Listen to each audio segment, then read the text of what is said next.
The Beginning of Infinity. This book by David Deutsch is one of the rare, life-changing works that completely reshapes the way you see reality. Once you grasp its ideas, you may never think about knowledge, progress, or even the future in the same way again. At its core, the book argues that progress is limitless. Every major breakthrough in science, philosophy, and society stems from one simple fact: problems are solvable. There is no fundamental barrier to knowledge, only unanswered questions waiting to be explored. Deutsch dismantles the idea that we will ever reach a point where everything is known, showing instead that the quest for knowledge is infinite. One of the book's most powerful ideas is that knowledge doesn't merely accumulate, it evolves. Weak explanations are replaced by stronger ones, and this ongoing process fuels scientific discovery, moral progress, and even political freedom. Deutsch emphasizes that this isn't automatic. Civilizations that embrace open-ended inquiry flourish, while those that resist change stagnate. This book forces you to rethink reality. It argues that we are not passive observers of the universe, but active participants shaping its future through our understanding. Whether in physics, democracy, or even art, progress is always possible if we commit to rational thinking and the relentless pursuit of truth. The theory of everything. Some ideas are so powerful that once you understand them, they change the way you see everything: your past, your future, even your place in the universe. The Theory of Everything by Stephen Hawking is one such book. It doesn't just explain the cosmos, it reshapes your understanding of existence itself. Hawking takes us on an extraordinary quest to understand the forces that shape our reality. He unravels the evolution of the cosmos, from the explosive birth of the Big Bang to the formation of galaxies, stars, and planets. But this book isn't just about what happened, it's about why it happened, and what it means for the ultimate fate of the universe. At the heart of Hawking's work is a profound question. Can we find a single theory that explains everything? He explores the two pillars of modern physics: Einstein's theory of relativity, which governs the vast cosmic scale, and quantum mechanics, which rules the microscopic world. These two frameworks, though incredibly successful, seem to contradict each other. Bridging this gap is the holy grail of physics, the elusive theory of everything. Hawking breaks down complex ideas with astonishing clarity, making the vast mysteries of black holes, space-time, and quantum uncertainty feel within reach. He challenges us to rethink concepts like the nature of time, suggesting that it might not be as linear or absolute as we assume. He also explores the possibility of a multiverse, where infinite versions of reality could coexist beyond our perception. But what makes the Theory of Everything truly transformative is not just its scientific depth, it's the way it forces us to confront our place in the cosmos. Are we insignificant specks in an indifferent universe? Or do we have a role in uncovering its deepest truths?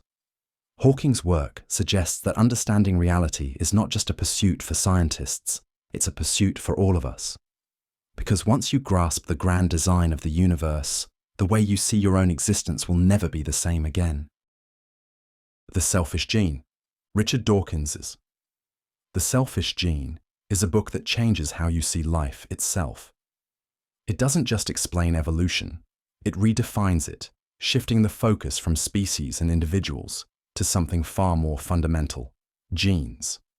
Dawkins argues that genes, not organisms, are the true driving force of evolution. Life is not designed for the survival of the fittest individual, but for the replication of the most successful genes. Every trait, instinct, and behavior we see in nature exists because it has helped genes persist across generations. This idea transforms our understanding of why creatures behave the way they do, from altruism to aggression, cooperation to competition. Even selfless acts, Dawkins explains, often serve the hidden agenda of genetic survival. One of the book's most eye-opening concepts is that evolution is not guided by intention or purpose. Genes do not want to spread. They simply do through an endless trial and error process where only the most effective replicators endure. This shift in perspective reveals the deep logic behind life's complexity, from the tiniest microbes to human societies. Yet, The Selfish Gene is not a cynical book.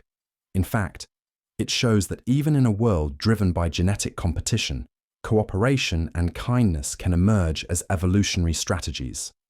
It forces you to question long-held beliefs about identity, purpose, and even free will. Reading this book is like lifting a veil on the hidden mechanics of existence. It is a fundamental, mind-expanding work, one that leaves you seeing life and yourself in an entirely new way. Once you grasp its message, you may never think about nature, evolution, or human behavior the same way again. What It's Like to Be a Bat. This book by Thomas Nagel challenges everything we think we know about consciousness. We assume that science will eventually explain the mind, but Nagel argues that no amount of physical data, no brain scans, no chemical breakdowns, can ever truly capture what it feels like to be another conscious being. And to prove his point, he asks a simple but unsettling question. What is it like to be a bat? Bats navigate the world through echolocation, a form of perception so different from ours that we can only describe it in vague metaphors. No matter how much we study the bat's brain or its behavior, we can never experience the world as a bat does. This, Nagel argues, reveals the limits of a purely scientific, materialist view of consciousness. While we can break down the brain into neurons and signals, there remains an unbridgeable gap between objective facts and subjective experience, what philosophers call qualia. This is the essence of the mind-body problem. How can physical processes give rise to the richness of experience? Nagel's argument raises difficult questions about the nature of thought and perception. If consciousness is more than just computation and chemistry, can it ever be fully explained? Could a machine ever truly think and feel? Or will there always be something missing? And if every conscious being has an inner world that we can never access, what does that mean for how we understand and relate to others? What It's Like to Be a Bat doesn't give us easy answers. Instead, it forces us to confront the fact that consciousness is still one of the greatest unsolved mysteries of existence. Man's search for meaning. When everything is taken from you, your home, your freedom, even your name, what remains? In the depths of suffering, when survival seems impossible, does life still have meaning? Viktor Frankl's Man's Search for Meaning is not just a book, it is a testimony to the resilience of the human spirit and a guide to finding purpose even in life's darkest moments. Frankl was not a detached observer of suffering. He was a prisoner in Auschwitz, subjected to unimaginable cruelty and loss. Yet, in the midst of it all, he made a remarkable discovery. Survival was not just about strength or luck. Those who endured longest were often the ones who held on to a sense of purpose. Whether it was the memory of a loved one, the dream of unfinished work, or the belief that their suffering had meaning. They had something that kept them going. From this experience, Frankl developed logotherapy, a school of thought that argues meaning is the primary driving force of human life. Unlike Freud's focus on pleasure or Nietzsche's emphasis on power, Frankl's insight was different. If a person has a why to live, they can endure almost any how.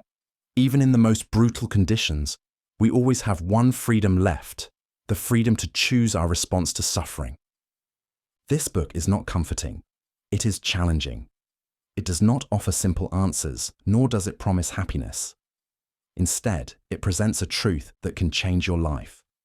Suffering is unavoidable, but within it, we can still find purpose. The question it leaves you with is inescapable. What meaning have you given to your life? Once you confront that, you may never see the world or yourself the same way again. The Myth of Sisyphus. Life offers no explanations, no grand design, no built-in purpose. So why do we keep going? The Myth of Sisyphus by Albert Camus is a fearless confrontation with this unsettling reality. forcing us to question whether existence itself is an act of defiance. Rather than offering comforting answers, Camus challenges us to stare into the void and decide for ourselves. Is life still worth living when stripped of illusions? At the heart of Camus's philosophy is the concept of the absurd, the fundamental contradiction between our relentless search for meaning and the universe's indifferent silence. Unlike other philosophers who attempt to resolve this tension through faith or reason, Camus insists that we must embrace it. To illustrate this, he turns to the Greek myth of Sisyphus, condemned to roll a boulder up a hill for eternity, only to watch it roll back down each time. His struggle is endless, devoid of victory or escape. But does that make his existence meaningless? Camus argues that Sisyphus is not a tragic figure, but a rebellious one. In accepting his fate without seeking false hope or resignation, he finds a strange form of liberation. He is fully aware of the absurdity of his condition, yet he chooses to persist. And in that persistence, he reclaims his freedom. One must imagine Sisyphus happy, Camus writes, not because his suffering is erased, but because he has embraced it without illusion. This philosophy extends beyond myth into our daily lives. We chase careers, relationships, ambitions, hoping they will provide lasting fulfillment. Yet time and again, we find ourselves in the same existential loop, pushing our own metaphorical boulders uphill. The absurd is not an abstract concept, it is the reality of being human. But instead of succumbing to despair, Camus challenges us to revolt, not through resignation or escape, but by living fully, without expecting the universe to justify itself. The Myth of Sisyphus is not a book of comfort, it is a book of defiance. It does not offer meaning, but demands that we create our own. In embracing the absurd, we reclaim our power. And in that moment of realization, existence is no longer a burden, it becomes a choice. Meditations, Marcus Aurelius. Meditations is not just a book, it is a rare and intimate look into the mind of a ruler grappling with the weight of the world. Written as personal reflections during his reign as Roman emperor, it was never meant for public reading, yet it has become one of the most powerful guides to inner strength, resilience, and self-mastery ever written. At its core, Meditations teaches a lesson that can reshape your life. You cannot control the world, only your response to it. Pain, misfortune, and injustice are inevitable, but how you react determines your character. Aurelius urges us to meet adversity with calm, to see obstacles not as misfortunes, but as opportunities for growth. A disciplined mind, he insists, is stronger than any hardship. This philosophy, rooted in Stoicism, teaches that suffering often comes not from events themselves, but from how we interpret them. By training the mind to see things as they are, without fear, anger, or self-pity, we gain control over ourselves. External chaos no longer dictates our inner peace. Meditations is not abstract theory. It is a practical manual for life. It reminds us that wealth, power, and recognition are fleeting, but virtue and wisdom endure. In a world driven by ego, distraction, and anxiety, Aurelius's words are a call to live with purpose, integrity, and clarity. The wisdom in these pages is not meant to be admired, it is meant to be applied. Those who embrace its lessons will find themselves steadier, less shaken by life's turbulence, and more at peace with whatever comes their way. The real question is, are you ready to master yourself? The Diary of a Young Girl, Anne Frank's. The Diary of a Young Girl is more than a historical document. It is a window into the soul of a teenager whose voice refuses to be silenced by time. Trapped in hiding during one of history's darkest moments, Anne transforms her fear and isolation into something extraordinary. A deeply personal, honest, and heartbreaking account of hope in the face of despair. Through her diary, we witness not just the horrors of war, but the inner world of a young girl searching for meaning, love, and identity. She writes with stunning clarity about human nature, injustice, and the resilience of the human spirit. Even as she endures unimaginable fear, she refuses to let hatred consume her. Instead, she believes in the goodness of people, even when the world around her suggests otherwise. What makes this book life-changing is its raw intimacy. Anne is not just a historical figure, she is a voice that feels strikingly familiar. A reminder of lost innocence, unfulfilled dreams, and the fragility of life. Her words challenge us to reflect on our own existence. How do we respond to adversity? What do we take for granted? And what kind of world do we leave behind? But perhaps the most haunting aspect of Anne's diary is what it leaves unsaid. The dreams that will never be realized, the life that was unjustly cut short. Her words end, but history continues. It is a stark reminder of what was lost, but also of the responsibility we carry to create a world where such tragedies never happen again. This is not just the story of one girl. It is a testament to the power of words, the endurance of hope, and the cost of hatred. Long after you turn the final page, Anne's voice lingers, a whisper from history, asking you to remember, to feel, and most of all, to never let such darkness return. The Untethered Soul. Most people go through life without ever questioning the voice in their head, the endless stream of thoughts, doubts, and fears that dictate their every move. But what if you could step outside of that mental noise and experience a completely different way of being? In The Untethered Soul, Michael Singer offers a path to breaking free from the invisible chains of your own mind, revealing how true peace comes not from controlling life, but from surrendering to it. At its core, this book reveals a profound truth. You are not your thoughts, not your worries, not even your pain. You are the one who watches it all unfold. But most people never realize this because they are trapped in an endless cycle of inner chatter, reacting to every fleeting emotion as if it defines them. Singer shows how this mental noise is the root of suffering, and how learning to detach from it can lead to a life of true peace. The key to freedom, he explains, is surrender. By letting go of the constant need to control everything, you open yourself to a higher state of being, one where fear no longer dictates your choices, where inner turmoil gives way to boundless joy. It's not about denying emotions, but about allowing them to pass through without clinging to them. Singer takes you beyond conventional self-help advice. He doesn't promise quick fixes or temporary relief. Instead, he reveals a path to a radically different way of living, one where you are no longer at war with your own mind. He invites you to step outside your mental prison and experience life as it truly is, vast, limitless, and free. Most people will continue to live inside their own self-imposed limitations, believing they are the voice in their head. But for those who truly listen to the message of the untethered soul, a different reality becomes possible.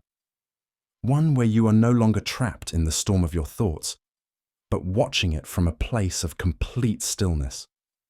The question is, are you ready to let go? The Critique of Pure Reason. Immanuel Kant's. The Critique of Pure Reason is one of the most profound and challenging works in philosophy, one that reshapes how we understand knowledge, reality, and the limits of human thought. It is a book that does not merely provide answers, but forces you to question the very foundation of what you believe to be true. At its core, Kant challenges the assumption that human reason can grasp reality as it truly is. He argues that our minds do not passively receive information from the world, but actively shape it. Space, time, and causality, concepts we take for granted, are not inherent features of the universe but structures imposed by our own perception. We do not see things as they are. We see them as our minds allow us to perceive them. This realization has staggering implications. If our understanding of the world is always filtered through these mental structures, then there are limits to what we can ever truly know. Kant draws a bold line between what can be understood through experience and what lies forever beyond our grasp, the realm of pure reason. Metaphysical debates about the existence of God, free will, and the nature of the soul, he argues, are attempts to reach beyond what human cognition is capable of comprehending. But this is not a message of despair. It is one of clarity. By recognizing the boundaries of knowledge, we gain a deeper appreciation for what we can truly understand. Kant's work frees us from intellectual illusions and forces us to confront the true scope of human thought. It is a book that forever changes the way you think, replacing naive certainty with a rigorous and humbling awareness of reality itself. Once you engage with Kant's ideas, the world will never seem as simple again. The mind is not just a tool for discovering truth. It is the lens that defines what truth even means. Sapiens, humans rule the world, but not because we are the strongest or the fastest. What truly sets us apart is our ability to create and believe in shared stories, fictions that shape our societies, drive our progress, and define our reality. In Sapiens, Yuval Noah Harari uncovers the hidden forces behind human history, revealing how myths of money, religion, and nations turned a once ordinary species into the most powerful force on Earth. Harari reveals that our success is not due to raw intelligence or physical strength, but to our unique ability to create and believe in shared myths. Money, religion, nations, human rights, none of these exist in nature, yet they shape our world more than anything tangible. This ability to cooperate on a massive scale has allowed Homo sapiens to build civilizations, wage wars, and reshape the planet itself. But our progress has come at a cost. The agricultural revolution may have allowed larger populations to thrive, but it also locked humans into grueling labor and rigid social hierarchies. Industrialization brought convenience, but also alienation. Each leap forward has raised new questions. Have we really gained freedom, or have we only traded old chains for new ones? Harari doesn't just recount history. He dismantles our assumptions. He forces us to see our world as it truly is, built on fragile agreements, shaped by forces we rarely question. And as artificial intelligence, biotechnology, and automation advance, we must ask, are we still in control of our destiny, or are we on the verge of becoming obsolete? Understanding the past is not just about history, it is about clarity. Sapiens forces us to see the invisible structures guiding our lives, the illusions we take for reality, and the patterns that repeat over centuries. In doing so, it leaves us with an unsettling yet liberating realization. The way the world works is not inevitable, and if we created it, we can change it. Cosmos. There was a time when humanity looked up at the night sky and saw only mystery. Today, we understand more than ever about the vastness of the cosmos, yet the questions remain just as profound. How did we get here? What forces shaped the universe? And what does it all mean for us? Carl Sagan's Cosmos is not just a book about space. It's an exploration of our place in the grandest story ever told. At its heart, Cosmos is about perspective. Sagan traces the origins of the universe, the formation of galaxies, the birth of our planet, and the emergence of life. But beyond the science, he asks deeper questions. What does it mean to exist in such a vast and ancient cosmos?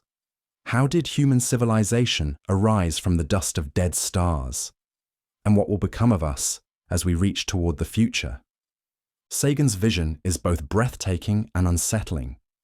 He reveals how small and insignificant we are in the grand scale of the universe, yet he also shows that our ability to understand it is nothing short of miraculous. He warns against ignorance, superstition, and the dangers of self-destruction, urging us to embrace reason, curiosity, and a shared responsibility for our fragile planet. But perhaps the most powerful message of Cosmos is its reminder that science is not just a collection of facts. It is a way of thinking, a candle in the dark against the vast unknown. It challenges us to see knowledge as an ongoing journey, not a destination. This book leaves you with more than just information. It gives you a new way of seeing reality. It reminds us that while we are small, we are also capable of great understanding. And in that understanding, we may just find our greatest purpose. The Republic, Plato's. The Republic is not just a book about politics. It is a deep and relentless exploration of justice, power, and the very nature of reality. It is a work that forces you to confront fundamental questions about society and the human condition, challenging everything you assume about morality, leadership, and knowledge. At its core, the Republic examines what it means to build a just society. Through Socrates' dialogues, Plato dismantles flawed ideas of justice and argues that true justice is not about power or personal gain, but about the harmony of individuals fulfilling their rightful roles. He introduces the concept of the philosopher king, an enlightened ruler guided by wisdom rather than ambition, questioning whether democracy, with its susceptibility to ignorance and manipulation, can ever lead to true justice. But the Republic goes far beyond politics. In the famous allegory of the cave, Plato suggests that most people live in ignorance, mistaking shadows for reality. True knowledge, he argues, requires breaking free from illusion and seeking a deeper understanding of the world. This idea has shaped philosophy for centuries, influencing everything from existential thought to modern psychology. The book also explores the nature of the soul, arguing that just as a well-ordered society requires harmony, so too does the human mind. He divides the soul into three parts: reason, spirit, and desire, emphasizing the importance of self-mastery. Without reason guiding the soul, both individuals and societies fall into chaos. To read the Republic is to question the very structure of the world you live in. It forces you to ask whether your beliefs are truly your own or mere reflections of society's influence. It is not just a book, it is an intellectual awakening, one that compels you to seek truth, justice, and wisdom beyond the illusions of everyday life. Once its ideas take hold, you may never see the world the same way again. Gödel, Escher, Bach. Douglas Hofstadter's Gödel, Escher, Bach is a masterpiece that defies traditional categories. It is a journey through mathematics, art, and music. Yet at its core, it is a profound meditation on the nature of consciousness, self-reference, and meaning itself. This book does not just teach, it transforms the way you think. At its heart lies the concept of strange loops, self-referential systems that arise in everything from mathematical logic to human thought. Hofstadter explores how Kurt Gödel's incompleteness theorems shattered the foundations of mathematics, proving that no formal system can ever be complete. He connects this to the paradoxical art of M.C. Escher, whose drawings depict impossible realities, and the music of Johann Sebastian Bach, whose compositions contain intricate self-referential structures. But the true brilliance of Gödel, Escher, Bach is how it links these ideas to the very essence of human consciousness. Hofstadter suggests that our sense of self, our I, is not a fixed entity, but an emergent phenomenon arising from layers of self-reference in the brain. He draws parallels between machine intelligence, neural networks, and the recursive patterns of thought, raising profound questions about whether artificial intelligence could ever develop true self-awareness. The book does not offer simple answers. Instead, it challenges you to think in entirely new ways. It blends logic with creativity, playfulness with rigor, and philosophy with science. The journey through its pages is both exhilarating and humbling, revealing hidden connections between disciplines that seem worlds apart. Gödel, Escher, Bach is not just a book you read, it is a book that reads you, reshaping your perception of thought, creativity, and what it truly means to be alive. Once you grasp its ideas, your understanding of the mind, mathematics, and the fabric of reality itself may never be the same again. The World as Will and Representation. Arthur Schopenhauer's The World as Will and Representation is a staggering exploration of existence, perception, and suffering. It is a book that forces you to confront the unsettling truth about reality.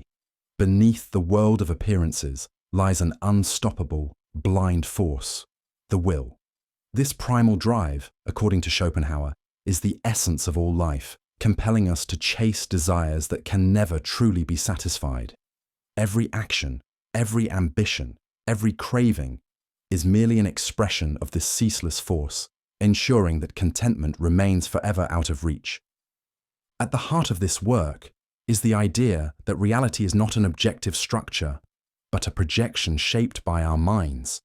The world we see is merely a representation, a filtered version of something deeper and far more irrational. Schopenhauer argues that human existence is defined by an endless cycle of striving, where the fulfillment of one desire only gives birth to another, trapping us in perpetual suffering. Yet, Schopenhauer does not leave us without escape. He suggests that through art, aesthetic contemplation, and the suppression of desire, we can transcend the will's control and achieve a form of inner peace. Music, in particular, he claims, provides a direct glimpse into the essence of existence, offering a temporary reprieve from the struggles of life.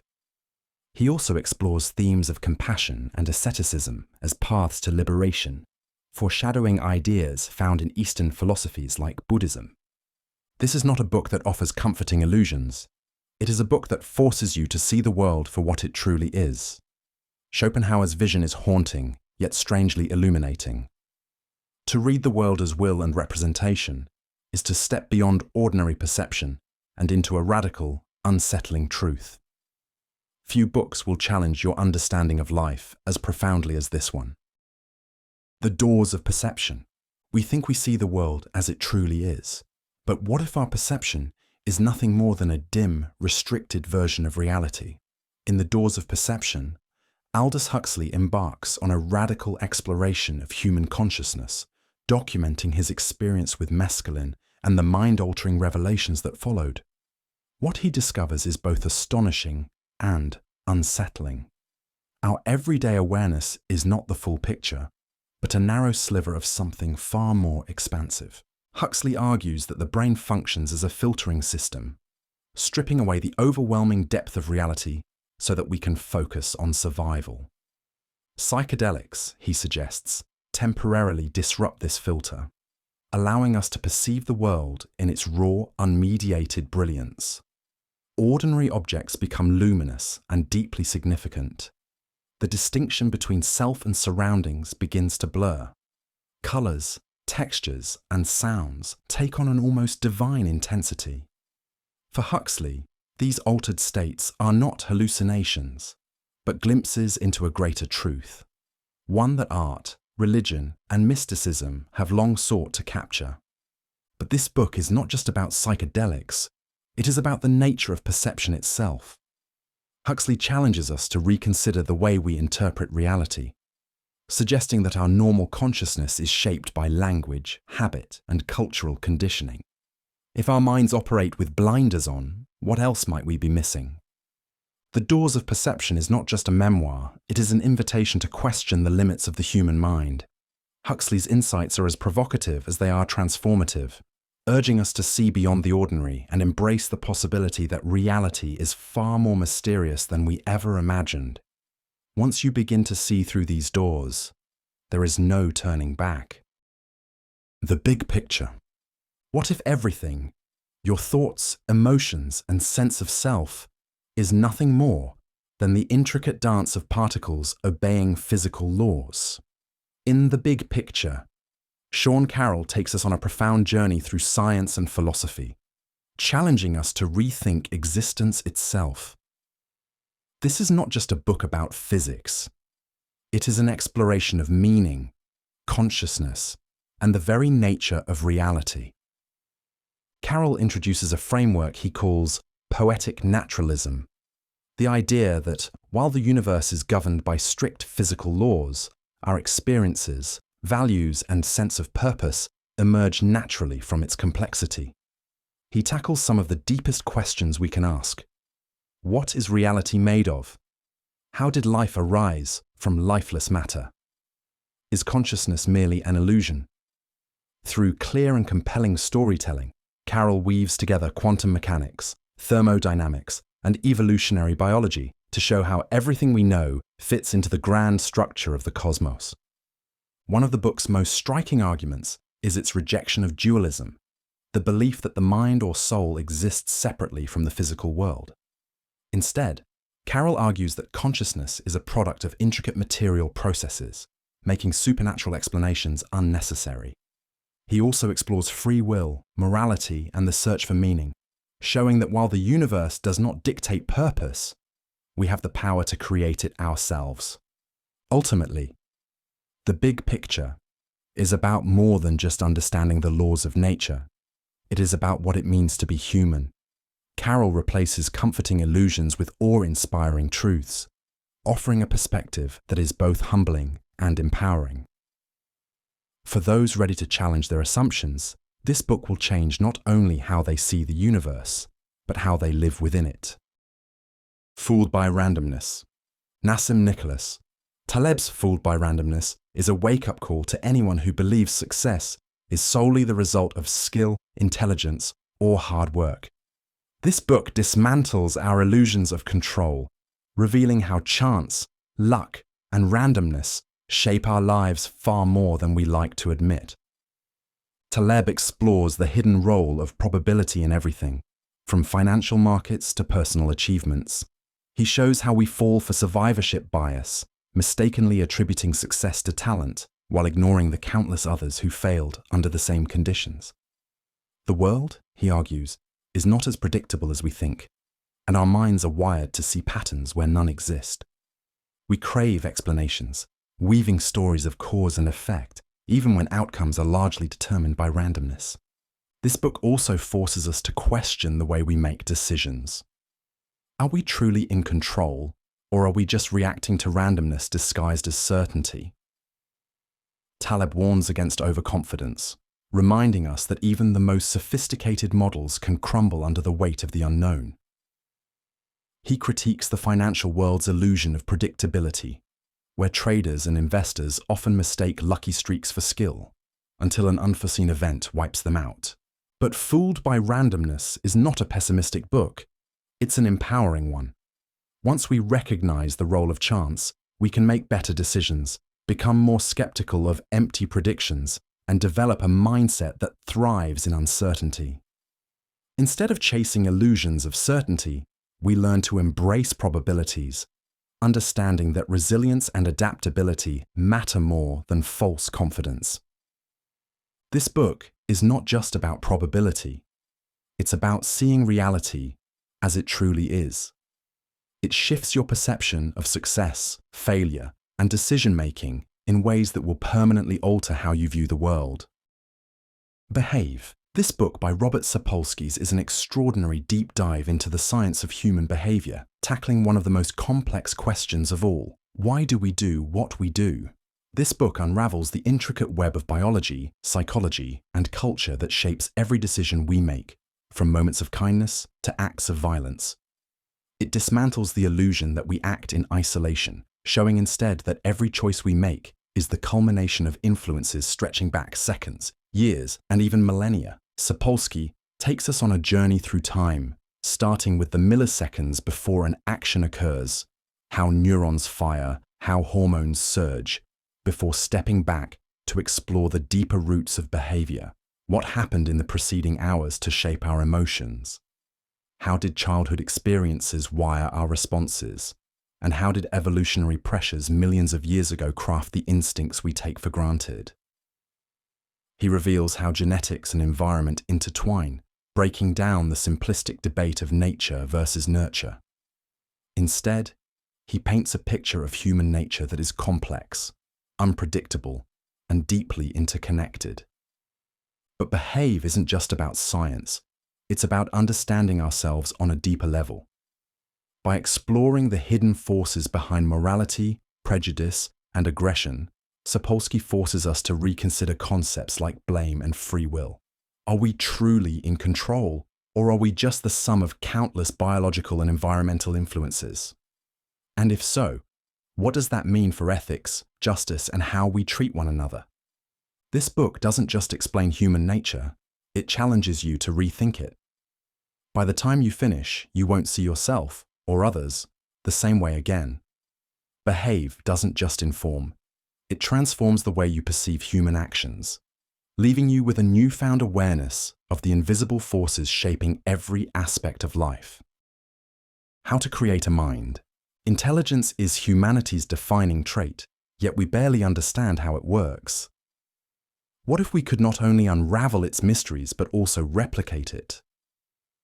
In How to Create a Mind, Ray Kurzweil takes on this challenge, arguing that the future of artificial intelligence depends on unlocking the secrets of our own brains. His vision is audacious. If we can reverse engineer human cognition, we are on the verge of building machines that can think, learn, and perhaps even become conscious. Kurzweil presents a compelling theory. The brain operates as a hierarchical pattern recognition system, constantly predicting, analyzing, and refining information. This mechanism is what allows us to learn, adapt, and create, and it's precisely this structure that he believes can be replicated in artificial intelligence. If we can reverse engineer the brain, he suggests, we are on the verge of creating machines that not only think but learn, innovate, and perhaps even develop consciousness. But this book isn't just about AI, it's about what it means to be human. What is self-awareness? Can machines truly experience emotions, or is intelligence just an advanced form of pattern processing? If artificial minds surpass human intelligence, will they enhance our abilities or render us obsolete? Kurzweil argues that the line between biology and technology is blurring, and soon we may not just create AI, we may merge with it, redefining intelligence itself. Rather than fearing this future, Kurzweil invites us to embrace it. Intelligence is not a fixed trait, it evolves, and whether through biology or silicon, the pursuit of knowledge and creativity will continue. If he's right, the age of artificial minds is not just approaching, it's inevitable. And when it arrives, we may have to redefine what it means to be alive. The Rational Optimist. Doomsayers have been predicting the downfall of civilization for centuries, yet history tells a different story, one of progress, innovation, and rising prosperity. In The Rational Optimist, Matt Ridley argues that despite today's widespread pessimism, humanity is not on the brink of collapse, but on an extraordinary upward trajectory. The secret to this relentless progress? Our unique ability to exchange ideas, goods, and knowledge, driving innovation and lifting societies to new heights. Ridley traces the evolution of human prosperity, dismantling the idea that scarcity and disaster are inevitable. He shows how trade, open markets, and free societies have historically fostered creativity and problem-solving, enabling civilizations to overcome everything from food shortages to environmental crises. Rather than being a species doomed by its own success, humanity thrives by adapting, cooperating, and sharing solutions across generations. Critics claim modern civilization is in decline, pointing to wars, economic instability, and climate change.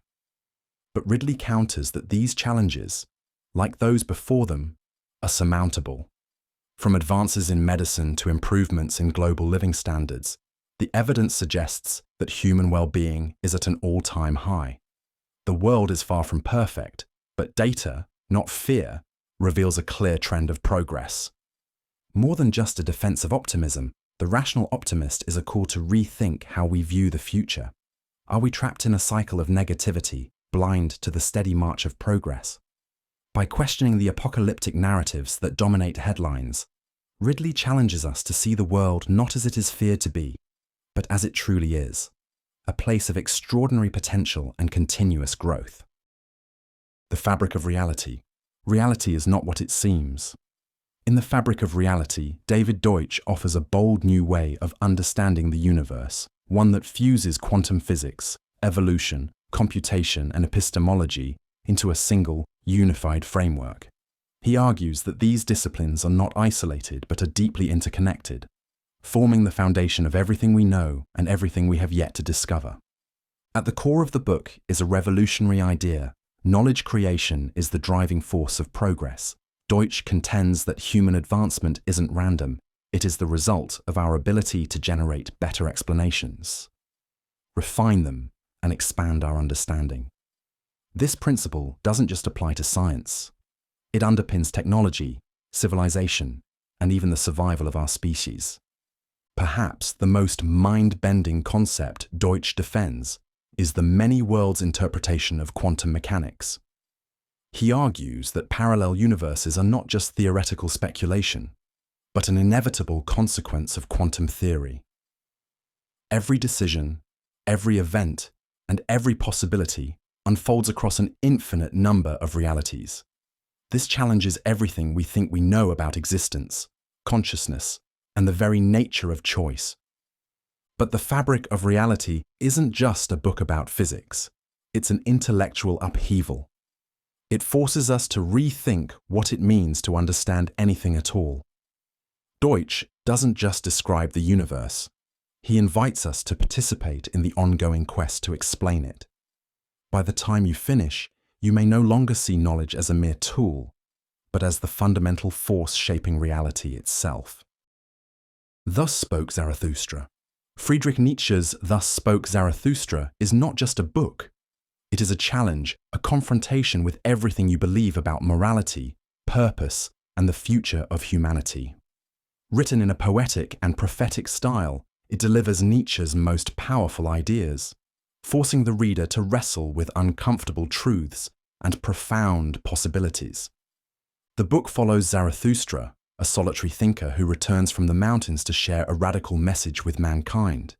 He declares that God is dead, not as a rejection of spirituality, but as an urgent wake-up call. The old foundations of morality and meaning have crumbled, and humanity must now forge its own path. If we are to move forward, we must break free from inherited beliefs and take responsibility for shaping our own destiny. At the heart of Zarathustra's teachings is the concept of the Übermensch, the higher being who rises above fear, conformity, and mediocrity. The Übermensch does not seek external validation, but creates meaning from within, embracing struggle and transformation as necessary for true greatness. This figure is not born but forged through resilience, self-overcoming, and a radical affirmation of life. Nietzsche also presents the haunting idea of eternal recurrence, a thought experiment that forces you to consider whether you are living a life worth repeating endlessly.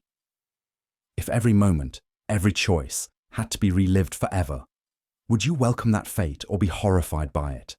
This question is not meant to paralyze but to inspire, to push you toward a life so fulfilling that you would choose it again and again.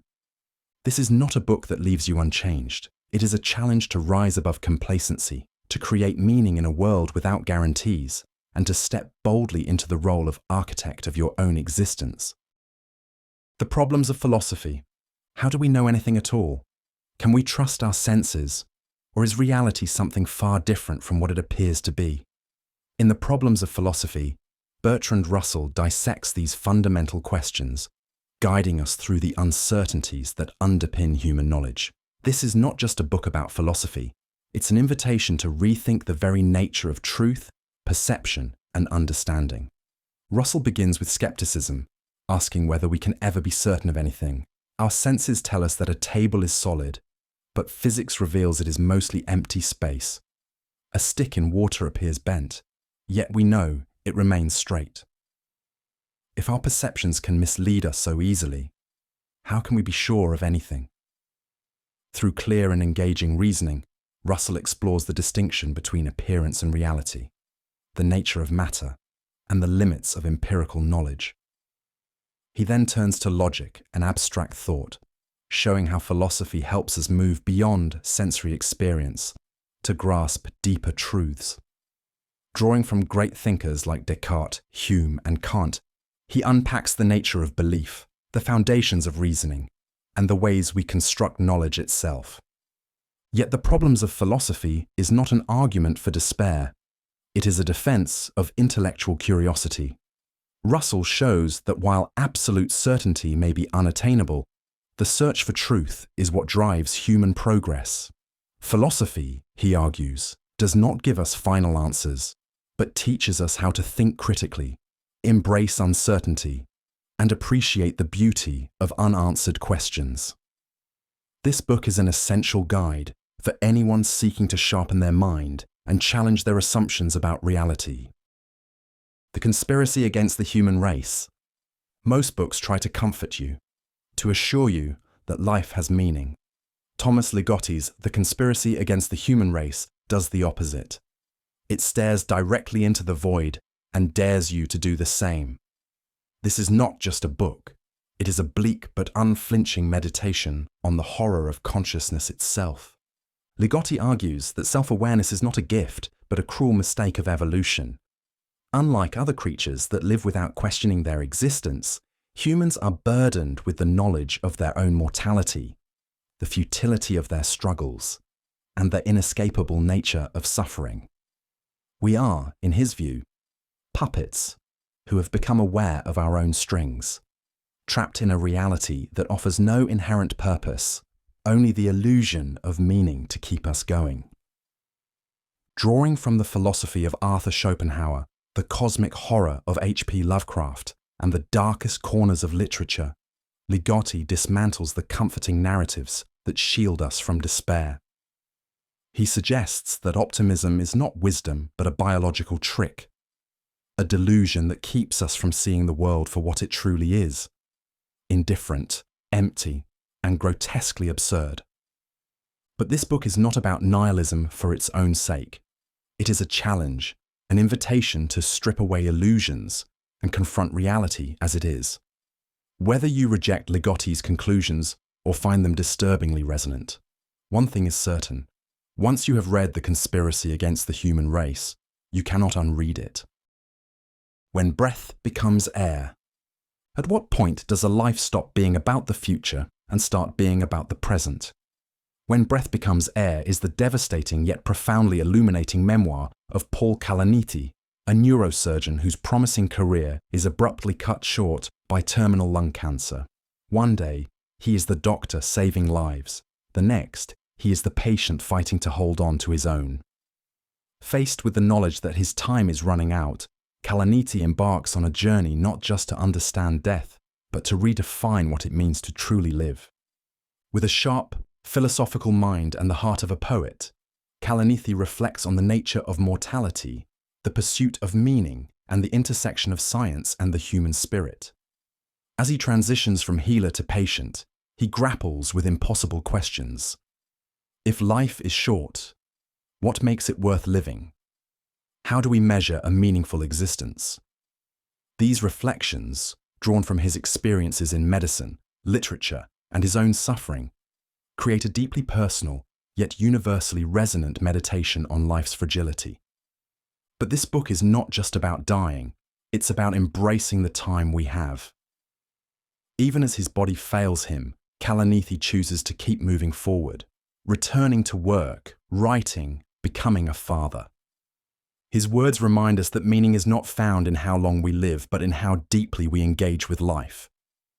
When Breath Becomes Air is not simply a memoir, it is a wake-up call to appreciate every moment. It leaves readers with a haunting yet beautiful truth.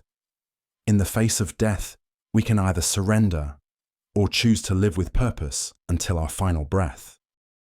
The elegant universe. Reality is not what it seems.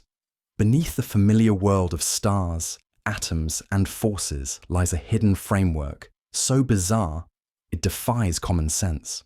In the elegant universe, physicist Brian Greene takes us on a mind-expanding journey through space, time, and the deepest structures of reality. If you've ever questioned what the universe is truly made of, this book will shatter your expectations and leave you awestruck by the sheer complexity of existence. At the heart of Greene's exploration is string theory, a revolutionary idea that suggests the universe's fundamental building blocks are not particles, but minuscule vibrating strings. These strings, oscillating in dimensions beyond human perception, may hold the key to uniting the two great pillars of modern physics: Einstein's theory of relativity, which explains the grand structure of the cosmos, and quantum mechanics, which governs the chaotic world of the subatomic. For decades, these theories have stood in contradiction, but string theory offers a potential bridge, a single framework that could explain everything. But the elegant universe isn't just about equations. It challenges our understanding of reality itself. Space and time may not be fundamental, but emergent properties of a deeper, hidden order. The universe may contain extra dimensions curled up beyond our perception, or even parallel worlds governed by unseen forces. Green's lucid explanations transform these mind-bending concepts from abstract mathematics into tangible ideas, making them feel just within reach. This book is more than a lesson in physics. It's an invitation to see the universe through new eyes. Once you glimpse the elegant structure beneath existence, your sense of reality will never be the same again. The first 3 minutes. Before there were galaxies, before there were stars, before there was even light, the universe was a dense, seething cauldron of energy. In the first 3 minutes, physicist Steven Weinberg takes us back to this unimaginable moment, unraveling the story of how everything we see today emerged from the chaotic aftermath of the Big Bang. If you have ever wondered how something arose from nothing, or why the cosmos exists in its present form, this book offers answers that will forever change your perspective on reality. Weinberg masterfully guides us through the staggering events that unfolded in the universe's infancy, where temperatures soared to incomprehensible levels, particles formed and annihilated in an instant, and the fundamental forces of nature began their intricate dance. Within a fraction of a second, the groundwork for galaxies, stars, and life itself was laid. By reconstructing these fleeting moments, he reveals the precise and delicate physics that made our existence possible. But this book is more than a scientific account. It is a reminder of how fragile and extraordinary reality truly is. Weinberg connects the latest discoveries in cosmology with profound philosophical questions, showing how the universe's earliest moments hold clues not only to our origins, but also to its ultimate fate. His writing does more than educate. It inspires awe, forcing us to confront the sheer vastness of the forces that shaped us. In the end, the first 3 minutes is not just about the beginning of time. It is an invitation to see the universe through new eyes. Once you grasp the cosmic forces that brought everything into being, you may never look at the night sky the same way again. The Origin of Species. Few books have reshaped our understanding of life as profoundly as The Origin of Species by Charles Darwin. It is not just a scientific work, it is a revelation, a fundamental shift in how we perceive nature, ourselves, and the forces that shape all living things. Darwin unveils a simple yet astonishing truth. Life is not static, nor was it designed in its present form. Instead, species evolve through a slow and relentless process, natural selection. In every generation, small variations arise. Some of these traits offer an advantage, helping organisms survive and reproduce. Over immense spans of time, these tiny changes accumulate, giving rise to new species, while others fade into extinction. This idea shattered centuries of belief in fixed, unchanging life forms. It revealed a world driven not by chance or divine intervention, but by an elegant, natural process, one that explains the astonishing diversity of life. Everything, from the tiniest bacteria to towering trees and intelligent beings, is connected through this endless cycle of adaptation and change. Darwin did not just propose a theory. He provided overwhelming evidence, gathered through years of observation and research. Fossils, geographical distribution, embryology, all pointed to the same conclusion. Life is a constant work in progress. Reading. The Origin of Species is like opening your eyes to the hidden forces shaping the natural world. It challenges you to see life differently, not as a fixed design, but as a masterpiece of gradual transformation. This book is more than history. It is the foundation of modern biology and a reminder that change is not only possible, but inevitable. Understanding its message alters the way you see nature, humanity, and your own place in this ever-evolving world. The Inflationary Universe. This book by Alan Guth is a radical rethinking of the origins of everything. It takes one of the deepest mysteries in cosmology, the birth of the universe, and transforms it with a groundbreaking theory that reshapes our understanding of time, space, and existence itself. If you've ever questioned what came before the Big Bang, or how the universe expanded into the vast cosmic web we see today, this book will make you rethink reality from the ground up. At its core, Guth's inflation theory solves problems that baffled scientists for decades. How did the universe grow so uniformly, despite the randomness of quantum mechanics? Why does space appear so flat when gravity should have curved it long ago? The answer lies in an almost inconceivably rapid expansion, an instant of exponential inflation, stretching the universe from subatomic scales to cosmic proportions in a fraction of a second. But the implications go far beyond the Big Bang. Inflation suggests that our universe may be just one of many, part of an endless multiverse, where new universes are constantly bubbling into existence. This idea challenges everything we think we know about reality, hinting that what we see is only a tiny fragment of an unimaginably vast cosmic landscape. More than a scientific theory, the inflationary universe is a testament to human ingenuity, the ability to peer into the deep past and decode the mechanisms that gave rise to everything. It is a book that forces you to question your assumptions about time, space, and the fundamental nature of reality itself. And once you grasp its ideas, you may never think of the universe the same way again. A Universe from Nothing. Lawrence Krauss's book, A Universe from Nothing, is a daring exploration of one of the most fundamental questions in existence. Why is there something rather than nothing? If you've ever struggled with the idea of how the universe could arise without a creator, this book delivers an answer rooted in the laws of physics, one that is as unsettling as it is awe-inspiring. Krauss dismantles the assumption that nothing is truly empty. In the quantum world, empty space is never truly void. It seethes with energy, constantly producing and annihilating particles. The universe itself, he argues, could have emerged from this quantum nothingness, driven by the forces of physics alone. In this view, the cosmos is not the product of divine intervention, but a natural consequence of how reality operates at its most fundamental level. But this book goes far beyond just explaining origins.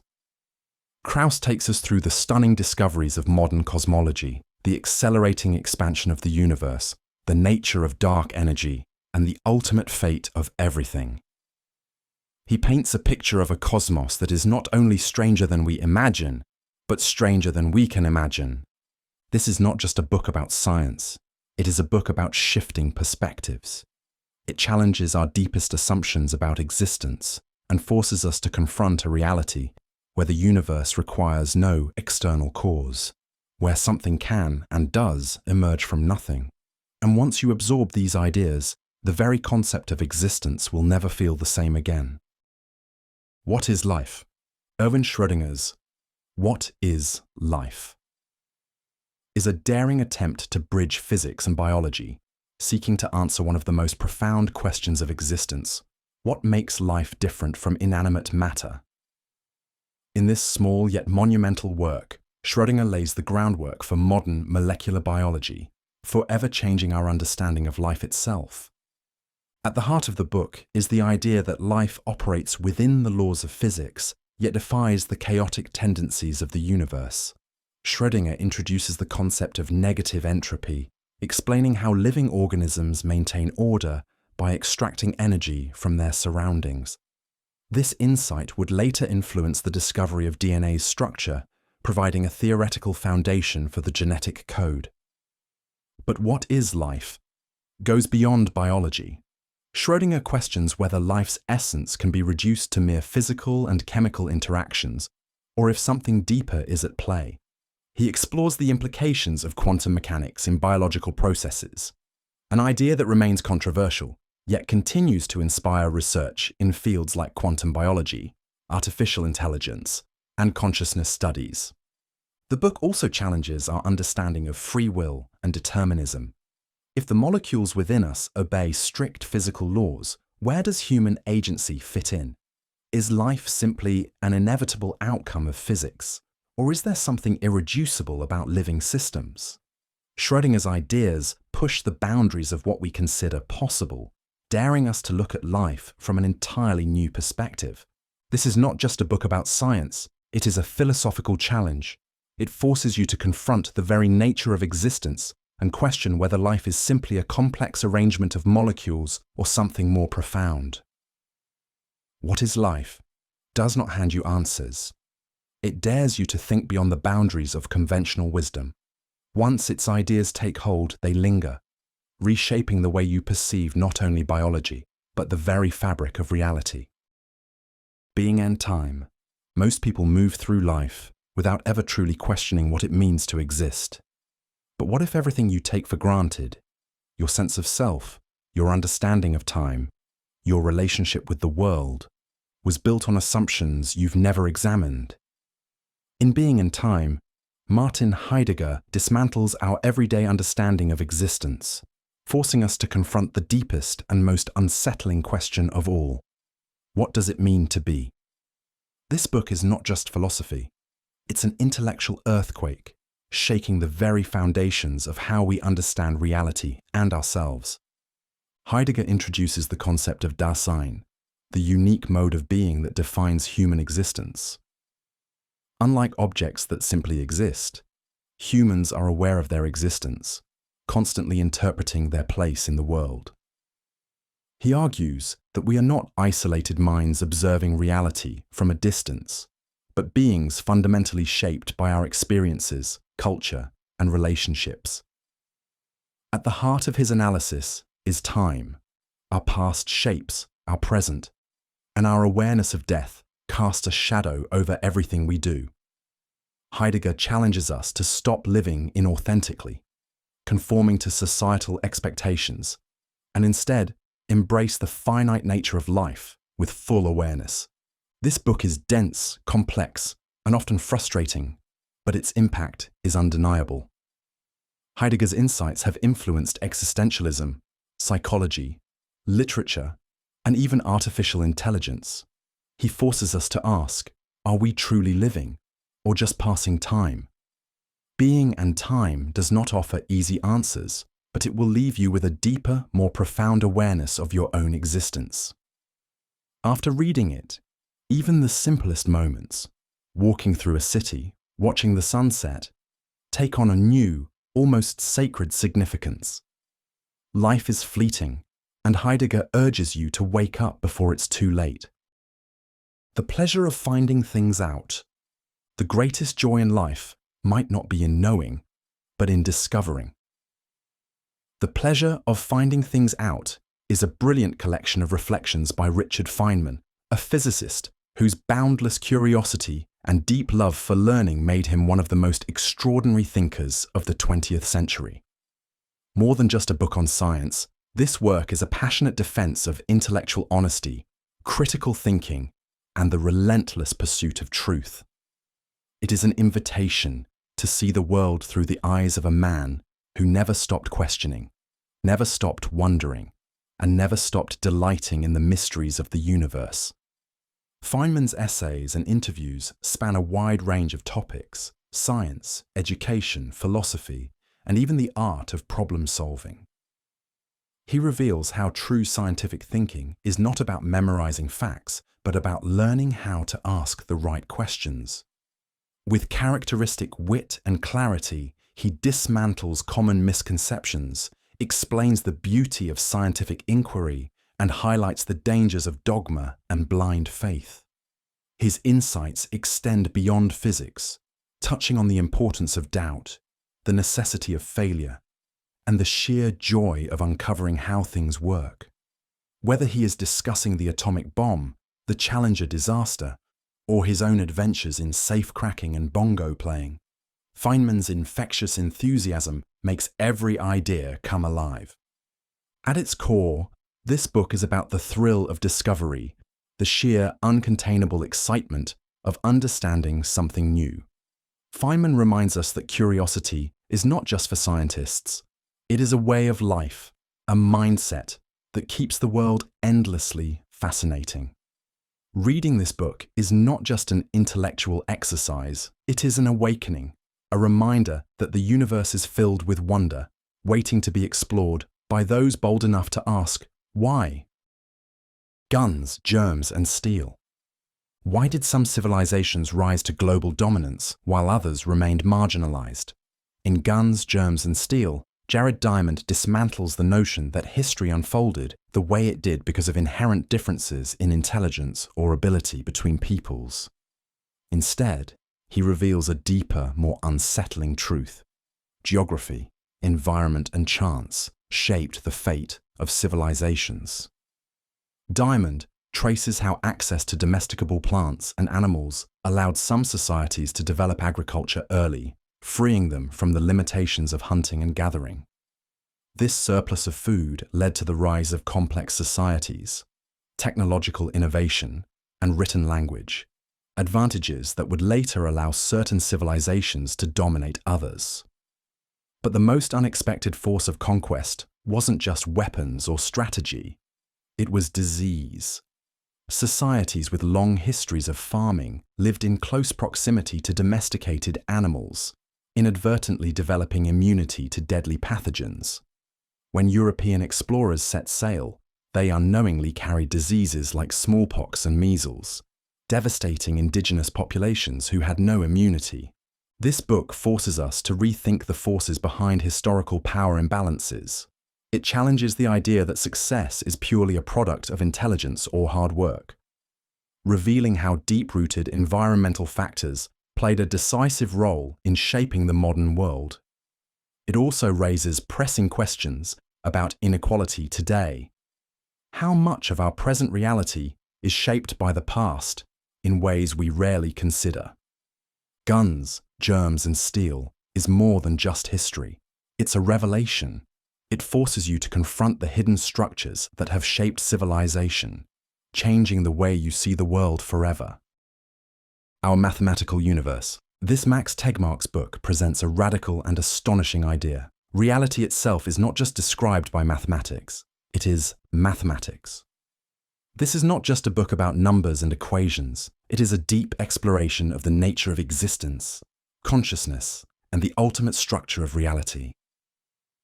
Tegmark argues that everything we perceive, from the smallest particles to the largest galaxies, is part of a vast mathematical structure. The laws of physics, rather than being arbitrary, emerge naturally from the fundamental principles of mathematics. This leads to one of the most mind-bending conclusions in modern science. We may live in a multiverse, an infinite collection of parallel realities where every possible version of events plays out. In some of these universes, you might not exist at all, while in others, an entirely different version of you could be living a different life. But our mathematical universe is more than just an abstract theory.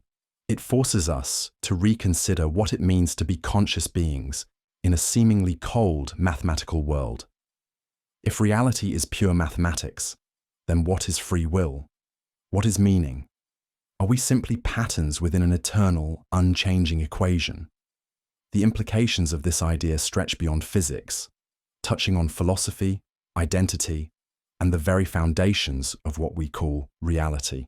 Tegmark's ideas are both unsettling and awe-inspiring. This book challenges the way we understand the universe, pushing us beyond our intuitive assumptions about reality. Whether or not you accept his conclusions, the questions he raises will stay with you long after you finish reading. To engage with our mathematical universe is to confront the possibility that everything, our lives, our choices, even the universe itself, is part of an intricate, eternal mathematical tapestry. It is a book that reshapes how you think about existence itself. The problems of philosophy. How do we know anything at all? Can we trust our senses? Or is reality something far different from what it appears to be? In The Problems of Philosophy, Bertrand Russell dissects these fundamental questions, guiding us through the uncertainties that underpin human knowledge. This is not just a book about philosophy, it's an invitation to rethink the very nature of truth, perception, and understanding. Russell begins with skepticism, asking whether we can ever be certain of anything. Our senses tell us that a table is solid, but physics reveals it is mostly empty space. A stick in water appears bent, yet we know it remains straight. If our perceptions can mislead us so easily, how can we be sure of anything? Through clear and engaging reasoning, Russell explores the distinction between appearance and reality, the nature of matter, and the limits of empirical knowledge. He then turns to logic and abstract thought, showing how philosophy helps us move beyond sensory experience to grasp deeper truths. Drawing from great thinkers like Descartes, Hume, and Kant, he unpacks the nature of belief, the foundations of reasoning, and the ways we construct knowledge itself. Yet The Problems of Philosophy is not an argument for despair. It is a defense of intellectual curiosity. Russell shows that while absolute certainty may be unattainable, the search for truth is what drives human progress. Philosophy, he argues, does not give us final answers, but teaches us how to think critically, embrace uncertainty, and appreciate the beauty of unanswered questions. This book is an essential guide for anyone seeking to sharpen their mind and challenge their assumptions about reality. The order of time.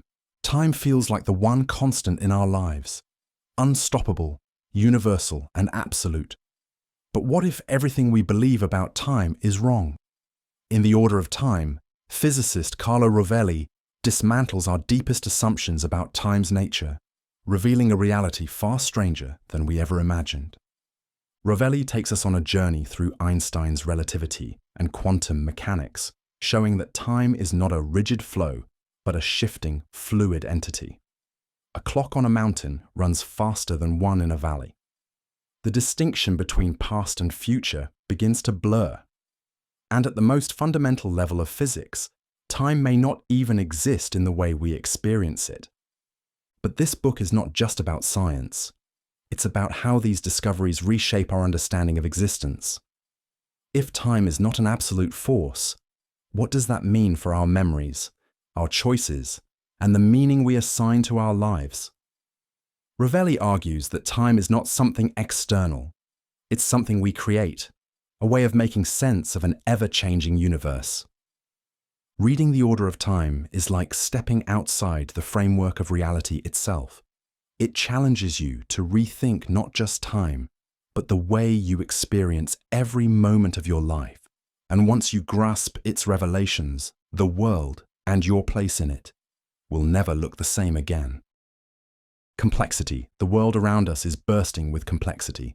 Weather patterns shift unpredictably, cities grow without a master plan, and intelligence emerges from networks of simple neurons.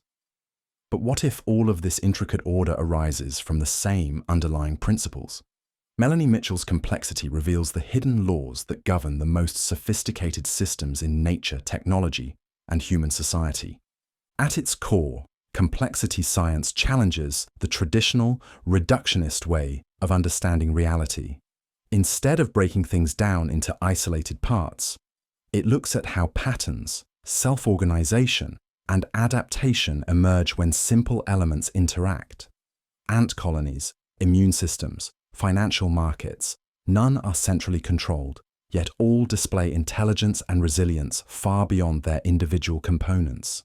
Mitchell takes you through the revolutionary insights of pioneers like John von Neumann, Alan Turing, and Stuart Kauffman, showing how complexity science bridges fields as diverse as physics, biology, and artificial intelligence.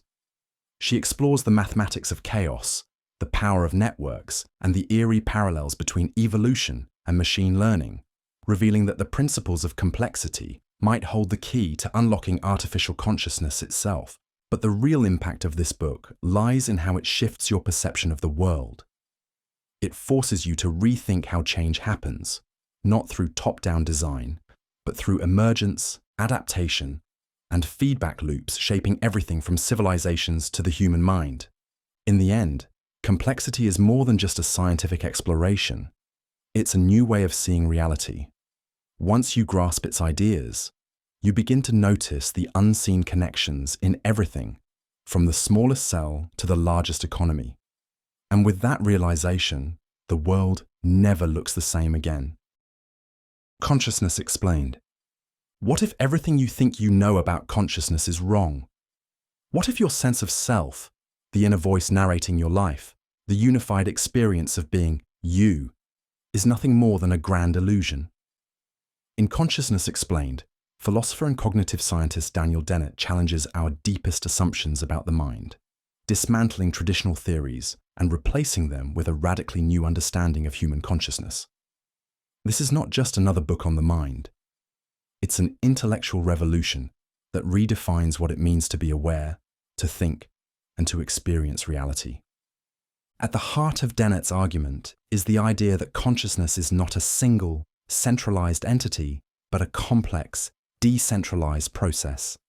He introduces the multiple drafts model, which suggests that our thoughts and perceptions are not processed in a linear fashion by a central command center, but are instead the result of countless competing and interacting neural processes. What we call conscious experience is merely the brain's best attempt at making sense of this chaotic system, crafting a coherent but ultimately deceptive narrative.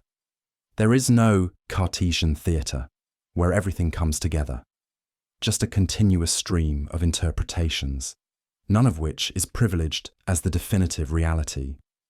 Dennett's work has profound implications, not just for philosophy, but for fields as diverse as neuroscience, artificial intelligence, and even ethics. If consciousness is a construct rather than a fundamental essence, what does that mean for free will, personal identity, and our understanding of morality? Consciousness. Explained forces us to confront the uncomfortable possibility that our inner world is far less solid than we imagine. And yet, rather than diminishing the wonder of human experience, Dennett's insights reveal the astonishing complexity of the brain, a machine that, in trying to understand itself, creates the illusion of being something more, the hero with 1,000 faces. Why do myths from different cultures, separated by vast distances and centuries, tell the same fundamental story?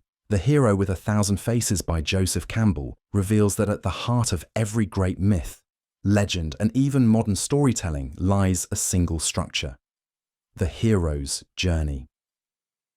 Campbell dissects this universal pattern, showing how heroes across time undergo the same cycle: an ordinary life disrupted by a call to adventure, trials that force them to grow, and a triumphant return, forever changed. From the ancient epics of Gilgamesh and Odysseus to the stories of Buddha, Jesus, and even modern cinematic legends like Luke Skywalker, Campbell unveils the deep psychological truths behind humanity's most enduring tales. This book is more than an academic study of mythology. It's a guide to understanding our own lives. We are all on a hero's journey, facing challenges, setbacks, and moments of transformation. Campbell argues that myths serve as roadmaps for personal growth, helping us navigate the uncertainties of existence. The archetypes he describes are not just literary devices. They reflect something fundamental about human nature, the way we interpret meaning, and how we evolve as individuals. Few books change the way you see not only stories, but life itself. The Hero with 1,000 Faces does just that. It forces you to recognize the patterns in your own journey and compels you to embrace transformation, struggle, and self-discovery.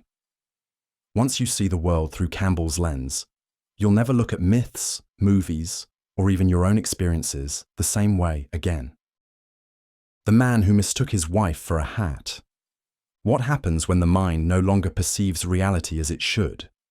The Man Who Mistook His Wife for a Hat, by Oliver Sacks, takes readers deep into the mysteries of the human brain, exploring bizarre and often heartbreaking neurological disorders that challenge our understanding of perception, identity, and consciousness.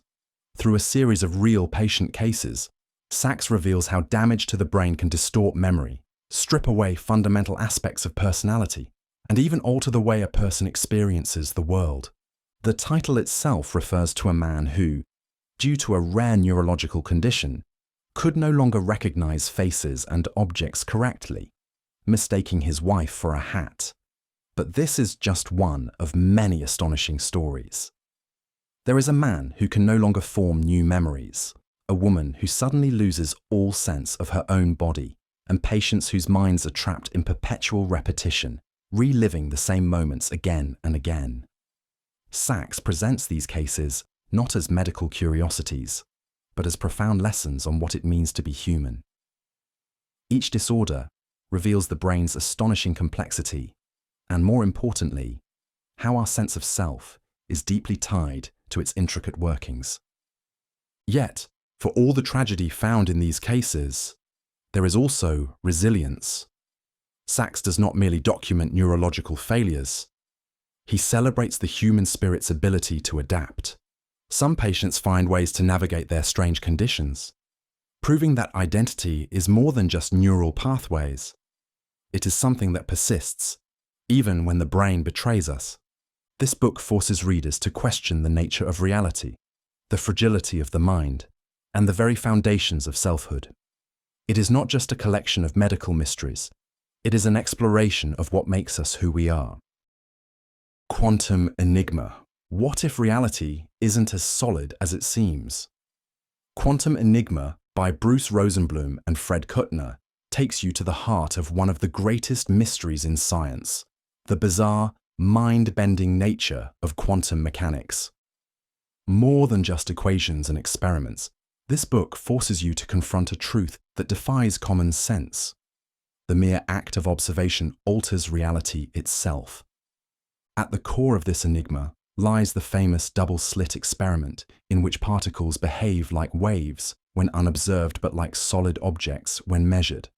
This isn't just an abstract puzzle for physicists. It suggests that consciousness and physical reality are somehow entangled in a way we don't yet understand.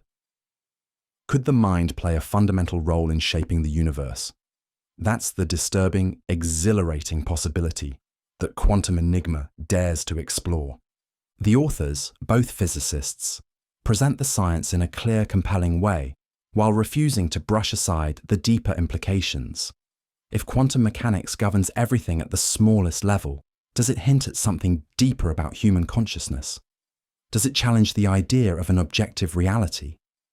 These questions go beyond physics, touching philosophy, free will, and even the nature of existence itself. This book doesn't offer easy answers, but it forces you to see the universe differently. If the foundations of reality are this strange, what does that mean for us? Quantum Enigma is more than just a book.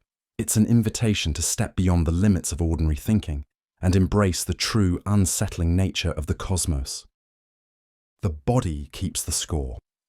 Imagine carrying an invisible wound, one that doesn't heal with time but lingers in the body, reshaping the way you think, feel, and experience the world. The Body Keeps the Score by Bessel. Van der Kolk is a revolutionary exploration of trauma, revealing how deeply past suffering imprints itself on the mind and body. Trauma isn't just a memory. It's a living force that alters brain function, disrupts emotions, and even rewires the nervous system. For those who have endured abuse, war, neglect, or loss, the scars don't just exist in the past. They manifest in anxiety, depression, chronic pain, and self-destructive behaviors. Van der Kolk, a leading psychiatrist in trauma research, takes readers on a journey through the latest neuroscience and psychological insights, exposing how traumatic experiences reshape the brain's fear circuitry, dull the ability to feel joy, and sever connections between the rational and emotional mind. He explores how traditional talk therapy often falls short in addressing these deeply ingrained wounds and introduces groundbreaking treatments that help trauma survivors reclaim their lives. From yoga and meditation to EMDR, eye movement desensitization and reprocessing, and neurofeedback, the book presents a new understanding of healing, one that engages both mind and body. More than just a study of trauma, The Body Keeps the Score is a guide to resilience. It illuminates the path toward recovery, proving that while trauma can trap people in cycles of pain, healing is possible. By bridging science, personal stories, and innovative therapies, this book challenges us to rethink mental health and recognize that the body itself holds the key to reclaiming peace. Once you understand how trauma reshapes the self, you will never look at human suffering or healing the same way again. The end of everything. The universe will not last forever. Every star, every galaxy, and every force that shapes reality is on borrowed time. In The End of Everything, astrophysicist Katie Mack takes us on a gripping journey to the ultimate fate of the cosmos, exploring the shocking ways it all might end. While we often marvel at the universe's vastness, this book asks a more unsettling question. How does it all disappear? Mack unpacks 5 scientifically plausible scenarios for the universe's demise, each more mind-bending than the last. Will everything be torn apart in a big rip as dark energy accelerates space to its breaking point? Will the cosmos slowly freeze in a heat death where all motion ceases and nothing interesting ever happens again? Perhaps the universe will collapse in a big crunch, only to be reborn in a cycle of endless destruction and creation. And then there's the most chilling possibility of all, vacuum decay, an unpredictable event that could erase everything in an instant, rewriting the very laws of physics. But The End of Everything is not a story of doom. It's a celebration of cosmic curiosity. By contemplating the end, we gain a deeper appreciation for the present, for the fleeting beauty of existence, and for the incredible fact that we are here to witness it at all. The universe may have an expiration date, but while it lasts, we have the privilege of understanding it. And once you glimpse reality through this perspective, your place in the cosmos will never feel the same again. The Varieties of Scientific Experience. Carl Sagan's The Varieties of Scientific Experience is a profound meditation on the intersection of science, philosophy, and the human search for meaning. It challenges us to confront the vastness of the cosmos, not with fear, but with a deep sense of wonder. If you've ever questioned humanity's place in the universe, this book will take you on a journey that reshapes your understanding of existence itself. At its heart, the book explores the tension between science and religion, arguing that true spirituality is not found in dogma, but in the awe-inspiring truths uncovered by scientific inquiry. Sagan dismantles our Earth-centric perspective, reminding us that we are a mere speck in an unfathomably large universe. Yet this realization should not diminish us. Instead, it should inspire humility, curiosity, and a commitment to reason over superstition.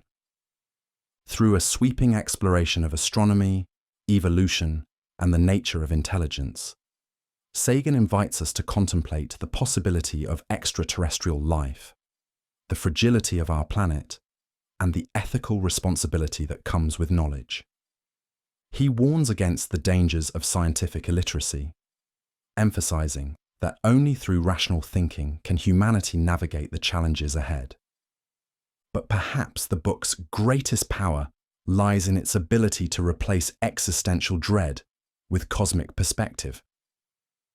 It reminds us that science is not cold or impersonal.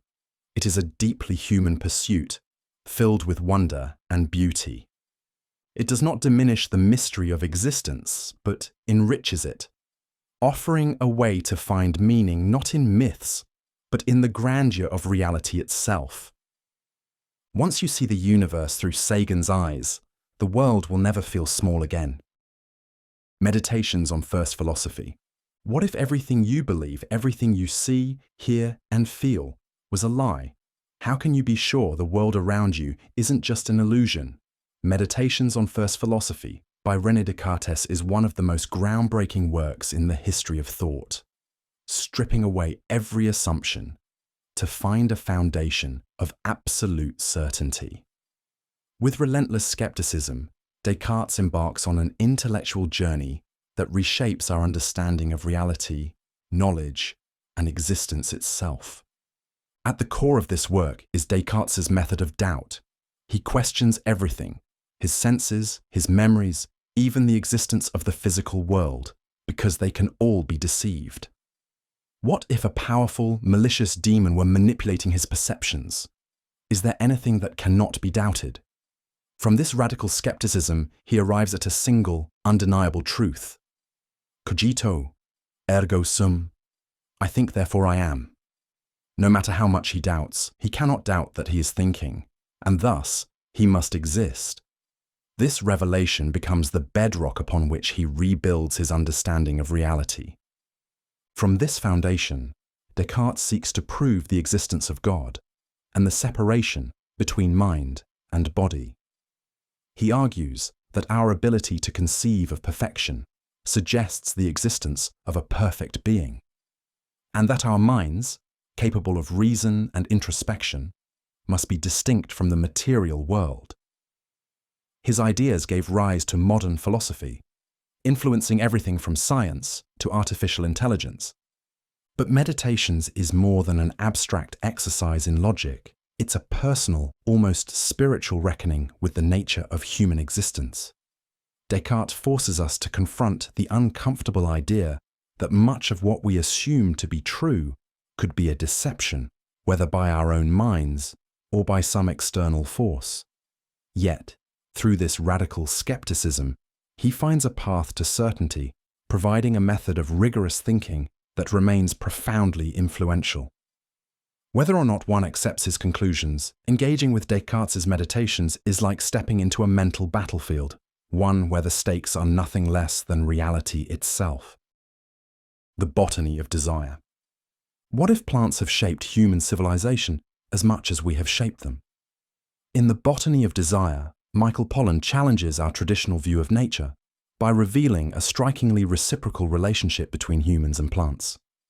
We often think of domestication as something we impose on the natural world, but what if apples, tulips, marijuana, and potatoes have used us just as much as we have used them? Pollan presents a compelling argument. Plants, through their evolutionary brilliance, have adapted to fulfill human desires, sweetness, beauty, intoxication, and control, ensuring their survival and expansion across the globe. Each chapter of the book explores one of these desires through the lens of a specific plant.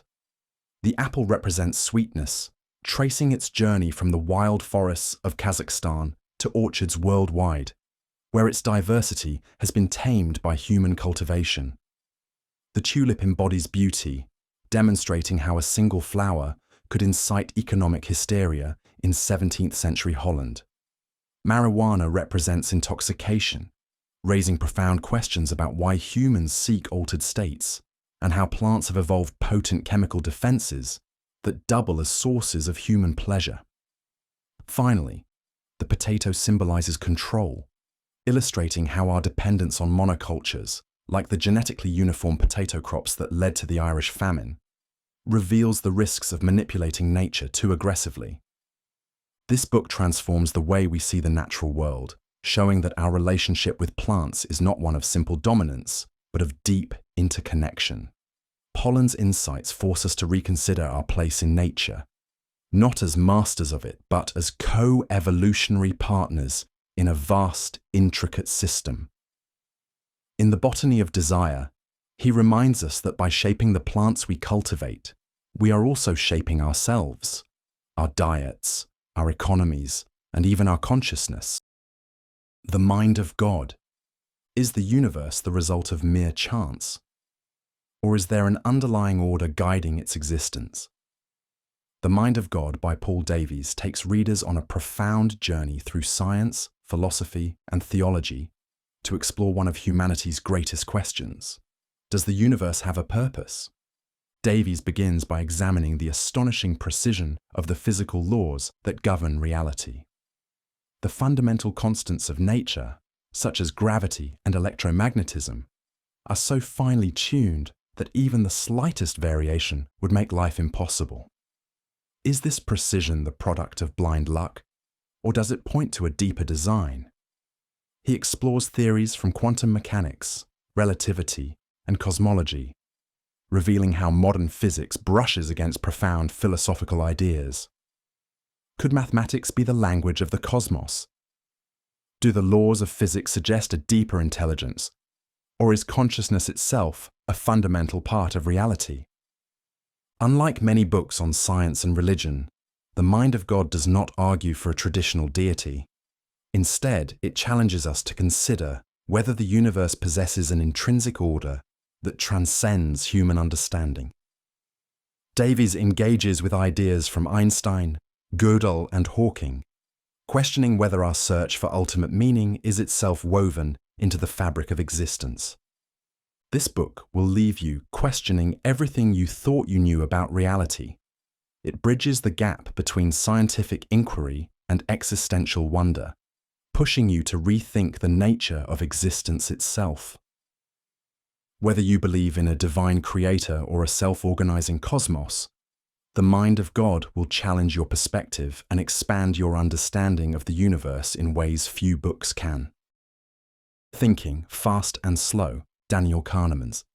Thinking, Fast and Slow reveals a startling truth about our minds. We are not as rational as we think. Every decision we make, whether choosing a meal, making an investment, or even forming our beliefs, is influenced by two distinct thinking systems. System 1 is fast, intuitive, and emotional. It helps us react instantly, but often leads to errors. System 2, on the other hand, is slow, deliberate, and logical, yet it is lazy and easily influenced. Kahneman shows how these two systems interact, shaping our judgments in ways we rarely notice. Through decades of groundbreaking research, he exposes the cognitive biases that distort our perception, such as the availability heuristic, where we overestimate the importance of easily recalled information, and loss aversion, which makes us fear losses more than we value equivalent gains. These biases explain why we make impulsive choices, trust flawed memories, and fall for illusions of confidence. More importantly, they reveal why even experts and policymakers make irrational decisions with far-reaching consequences. But understanding these biases is not just an academic exercise, it is a profound tool for self-awareness. Once we recognize the hidden forces influencing our thoughts, we can make smarter financial choices, improve negotiations, and resist manipulative tactics in marketing and politics. The book challenges us to think more critically, question our assumptions, and slow down when it matters most. This is not just a book about psychology. It's a guide to seeing reality more clearly. By grasping how our minds truly work, we gain the power to make better decisions, avoid costly mistakes, and take control of our own thinking. From eternity to here, we live our lives bound by time, moving from past to future without ever questioning why it works that way. But what if time isn't as straightforward as it seems? What if the rules that govern our everyday experience are just a small piece of a much deeper mystery?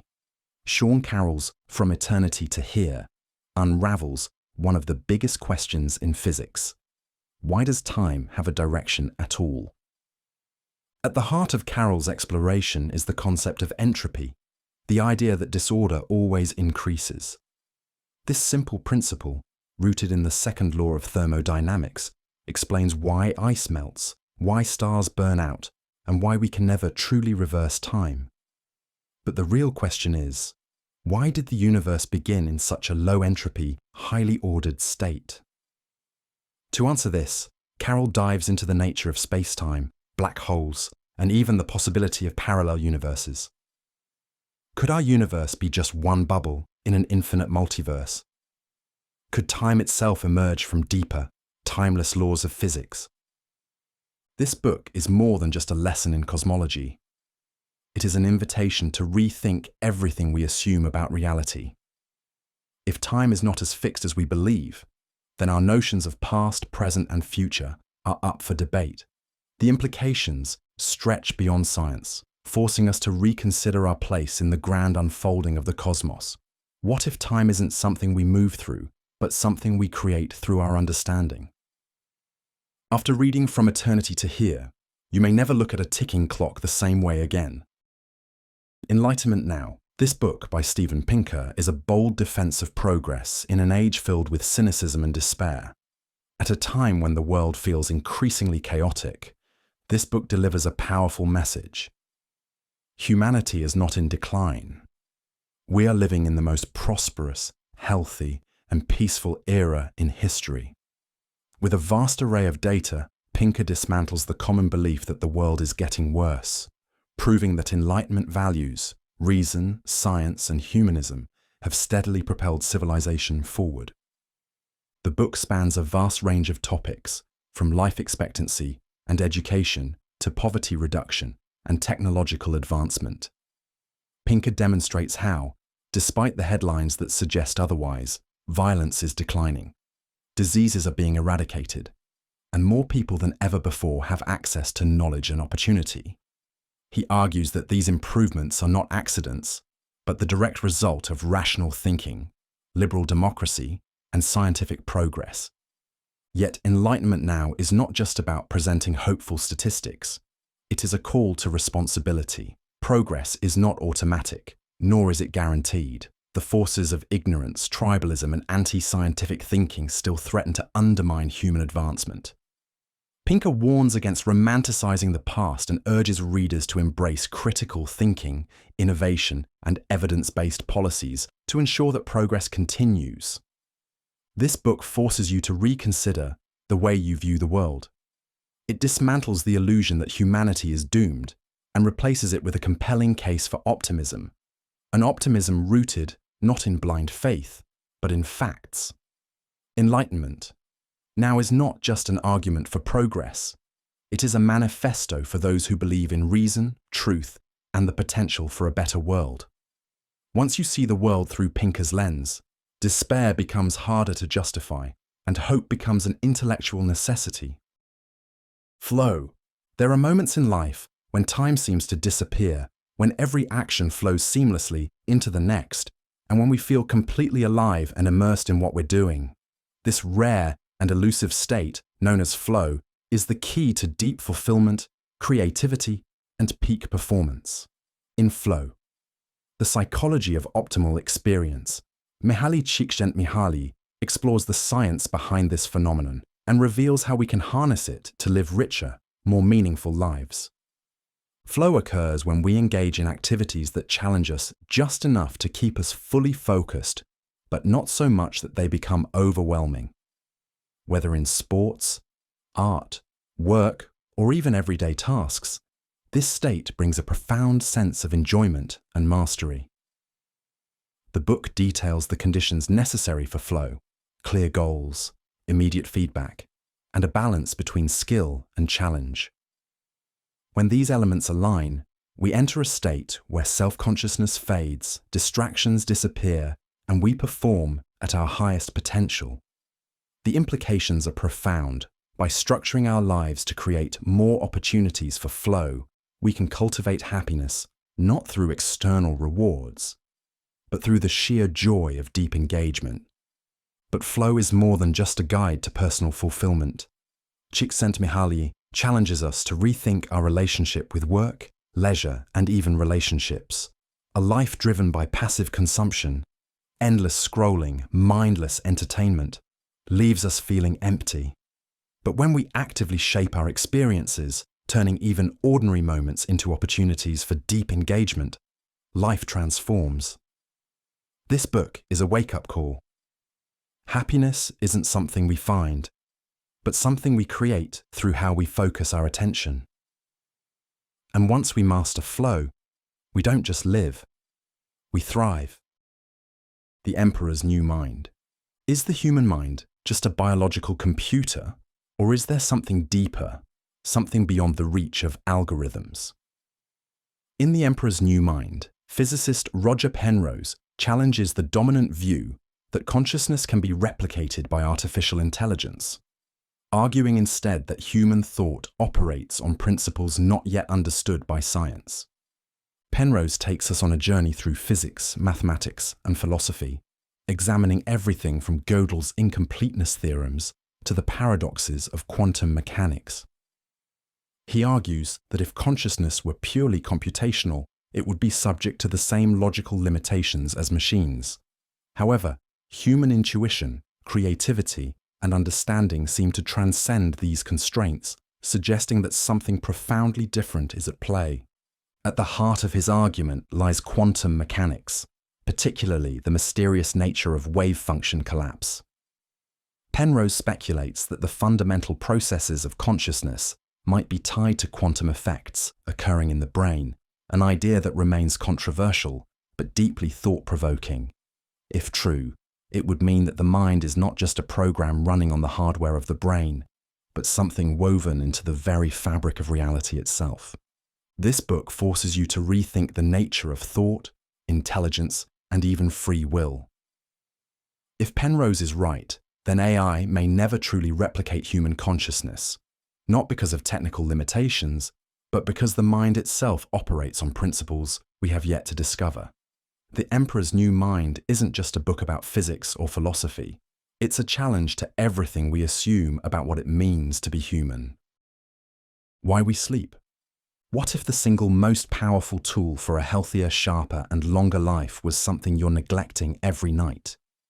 Why We Sleep by Matthew Walker is a groundbreaking exploration of one of the most mysterious, yet essential biological functions: sleep.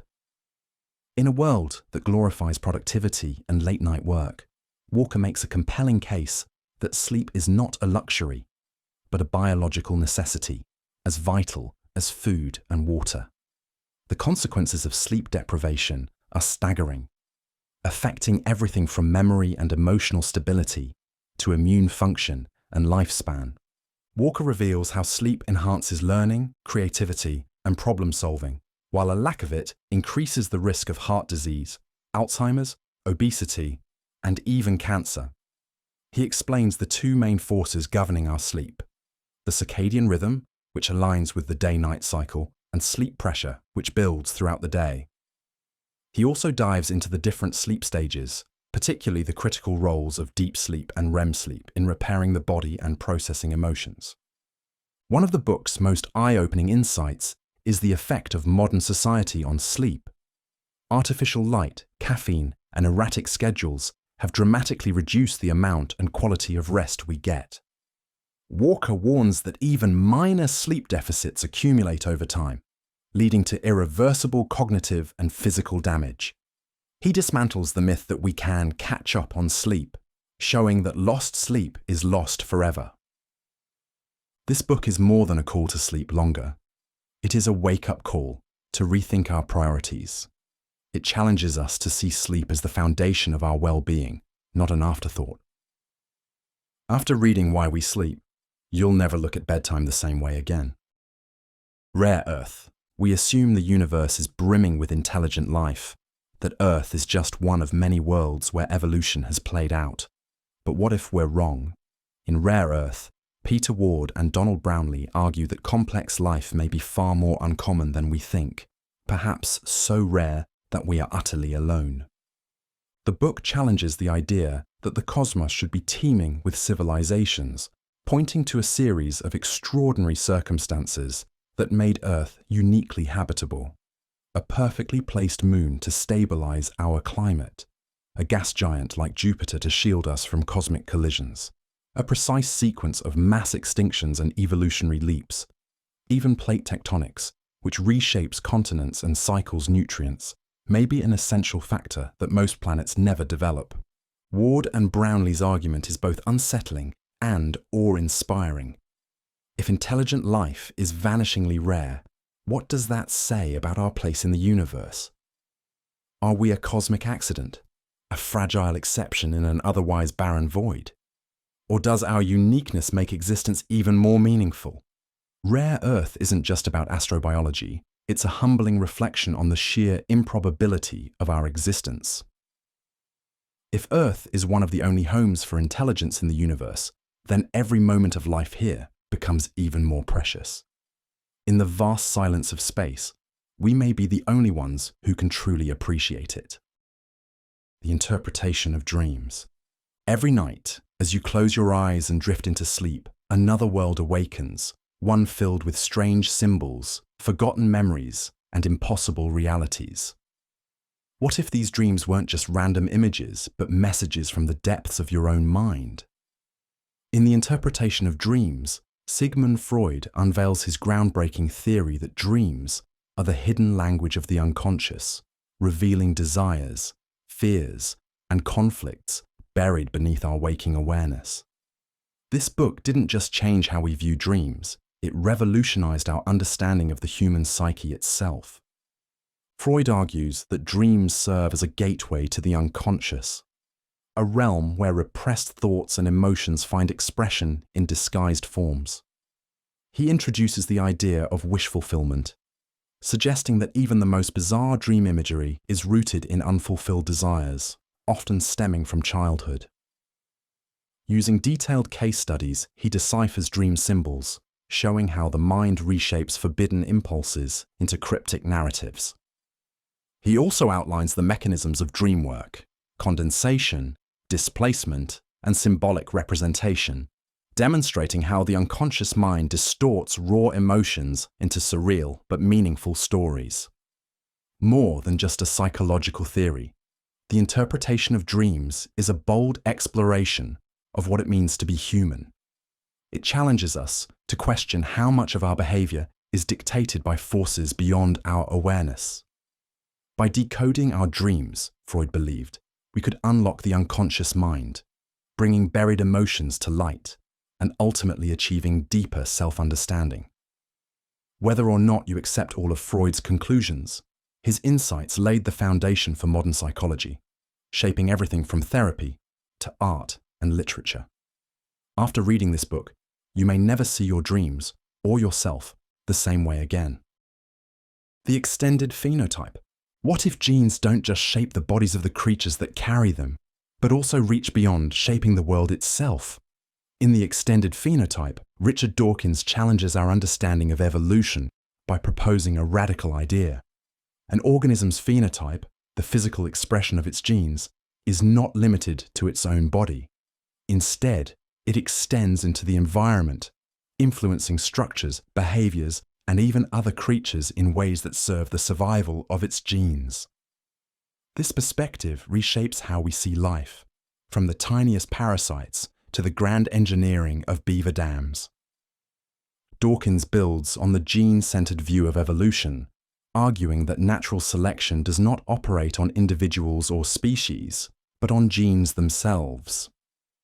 These genes, in their relentless drive for survival and replication, express themselves not only through an organism's body, but through the modifications it makes to its surroundings.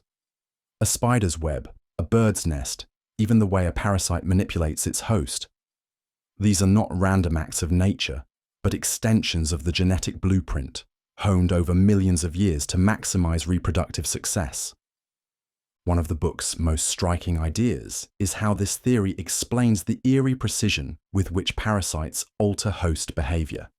A parasitic worm that compels an ant to climb a blade of grass, making it easy prey for a grazing mammal, is not just an anomaly of nature.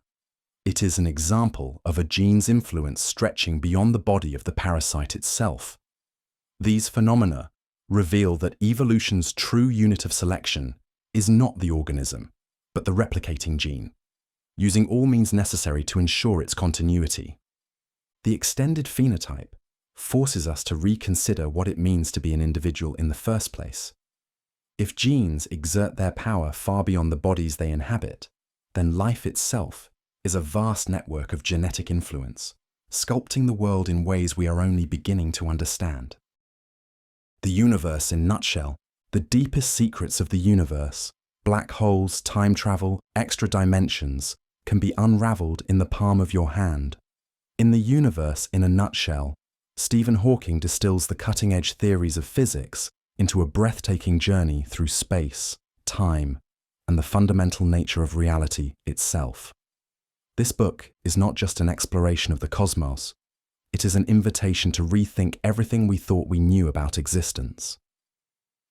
Hawking masterfully navigates the frontiers of modern physics, introducing concepts that stretch the limits of human imagination. He builds upon Einstein's theory of relativity and quantum mechanics, explaining how they collide in the extreme environments of black holes and the Big Bang.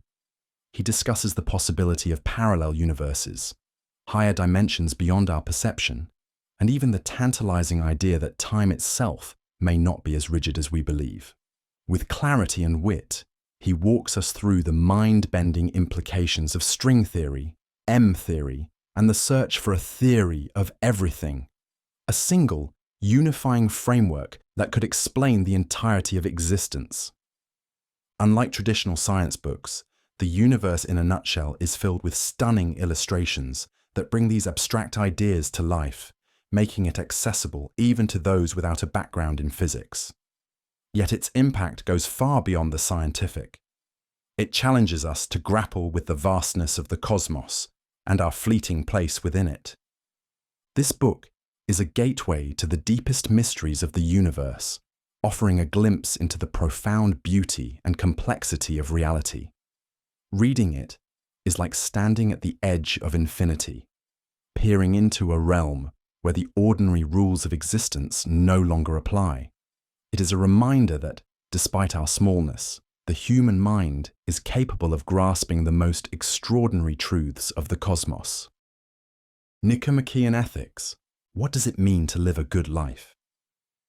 In Nicomachean Ethics, Aristotle embarks on one of the most profound explorations of human purpose, virtue, and happiness ever written. He doesn't offer rigid moral rules, but instead provides a guide for cultivating character, making wise choices, and achieving true fulfillment.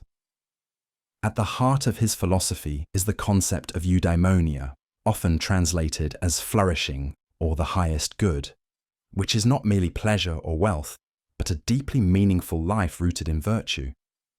Aristotle argues that virtue is not something we are born with, nor is it a set of abstract ideals.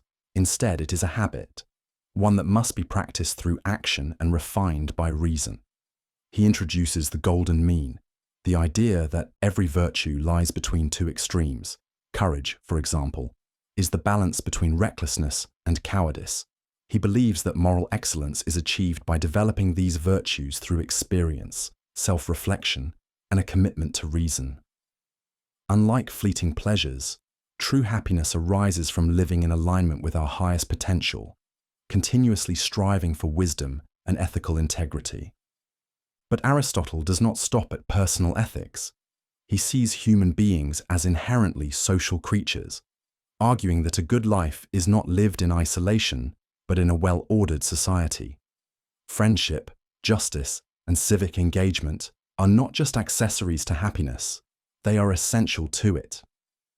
By cultivating strong moral character and engaging in meaningful relationships, we create not only a better life for ourselves, but a better world for those around us.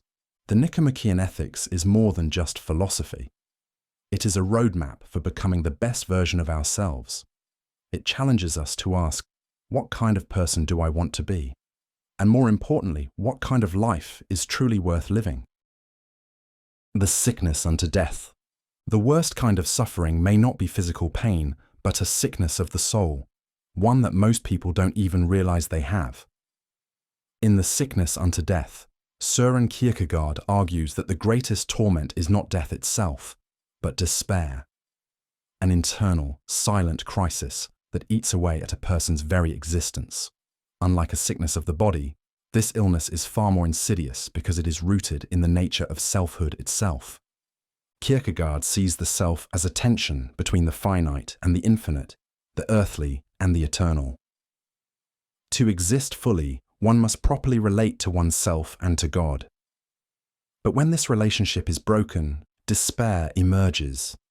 He outlines different forms of despair. Some people are unaware they are in despair, living in ignorance or distraction. Others are painfully conscious of their condition, but feel powerless to change it. The deepest form of despair, however, is the rejection of one's true self, a refusal to align with the higher purpose of existence. This, he claims, is the ultimate sickness, the sickness unto death. Yet there is a way out. Unlike the fatal despair Kierkegaard describes, the solution lies in embracing faith, not as blind obedience, but as the recognition of a deeper, transcendent truth. True freedom comes not from worldly success, nor from self-reliance, but from surrendering the ego and accepting one's dependence on something greater. Only then can a person reconcile their fragmented self and escape the abyss of despair. More than a philosophical treatise, The Sickness Unto Death is a haunting diagnosis of the modern soul. It forces us to confront an unsettling question. Are we truly living? Or are we merely avoiding the truth of who we are? The fabric of the cosmos. Everything you thought you knew about space, time, and reality might be incomplete, maybe even wrong. In The Fabric of the Cosmos, Brian Greene unravels the hidden nature of the universe, revealing a reality far stranger than common sense suggests. From the fluidity of time to the eerie possibility of parallel worlds, this book forces us to reconsider our most basic assumptions about existence itself. Greene explores the nature of space, not as an empty backdrop, but as an active, dynamic entity that can bend, ripple, and even vanish. Einstein's theory of relativity shattered the classical idea of time as fixed and universal, showing instead that it stretches and contracts depending on speed and gravity. But modern physics takes this even further. Quantum mechanics challenges the very fabric of cause and effect, with particles that can exist in multiple places at once or influence each other instantly across vast distances.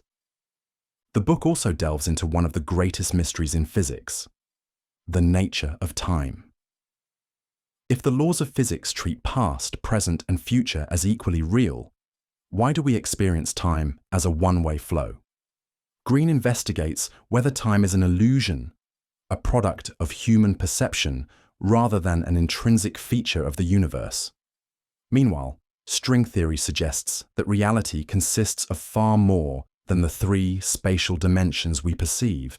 Hidden dimensions may hold the key to unifying all of physics. At its core, The Fabric of the Cosmos reveals that the universe is not just stranger than we imagine, but perhaps stranger than we can imagine. It challenges our grip on reality, forcing us to confront a cosmos that operates on principles more bizarre than any science fiction, except in this case, it's all real. The Telltale Brain. Everything that makes you you, your thoughts, your creativity, your sense of self, may be the result of hidden patterns firing within the folds of your brain. In The Telltale Brain, neuroscientist V.S. Ramachandran embarks on a fascinating journey into the human mind, revealing how our brains construct reality, generate emotions, and even give rise to the elusive concept of consciousness. Through groundbreaking research and captivating case studies, this book offers a radical new understanding of what it means to be human. At the heart of Ramachandran's work is the idea that the brain is a master of adaptation and illusion. He explores the strange and often unsettling world of neurological disorders, people who feel phantom limbs after amputation, patients who deny that one side of their body belongs to them, and individuals who experience mirror-touch synesthesia, physically feeling sensations that happen to others. These anomalies, far from being mere curiosities, expose the brain's hidden mechanisms. They show how perception is not a passive process, but an active construction, where the mind fills in gaps, makes assumptions, and crafts a seamless experience of the world. One of the book's most profound revelations is how our brains are wired for creativity and metaphor. Ramachandran delves into the neurological basis of art and aesthetics, explaining how certain visual patterns evoke deep, emotional responses. He also explores the evolutionary leap that allowed humans to develop language, self-awareness, and culture, abilities that set us apart from any other species. Reading The Telltale Brain is like stepping behind the curtain of reality itself, seeing the hidden machinery that governs every thought and feeling. It leaves you with a profound sense of wonder and an unsettling realization. The mind is both more fragile and more astonishingly powerful than we ever imagined. The structure of scientific revolutions. Science doesn't progress the way we think it does. In The Structure of Scientific Revolutions, Thomas Kuhn shatters the conventional view of scientific progress as a steady accumulation of knowledge. Instead, He argues that science moves through disruptive, paradigm-shifting revolutions that completely redefine how we see the world. These revolutions don't happen smoothly. They emerge when old theories break down, forcing a radical shift in thinking. Once you understand this, you'll never see science the same way again. Kuhn's key idea is the paradigm shift, a fundamental change in the basic assumptions of a scientific field. Normal science operates within an accepted framework, solving puzzles and refining existing theories. But when anomalies accumulate, when evidence no longer fits, the entire framework is questioned. Suddenly, what once seemed certain becomes obsolete, and a new paradigm takes its place. Think of how Copernicus replaced the Earth-centered universe, or how Einstein overturned Newtonian physics. These weren't just small adjustments, they were complete transformations in our understanding of reality. More unsettling is Kuhn's claim that scientific truth isn't discovered in a straightforward, objective manner. Instead, science is shaped by human perspectives, social influences, and historical contexts. A new paradigm isn't necessarily more true in an absolute sense. It simply becomes the new lens through which scientists interpret data.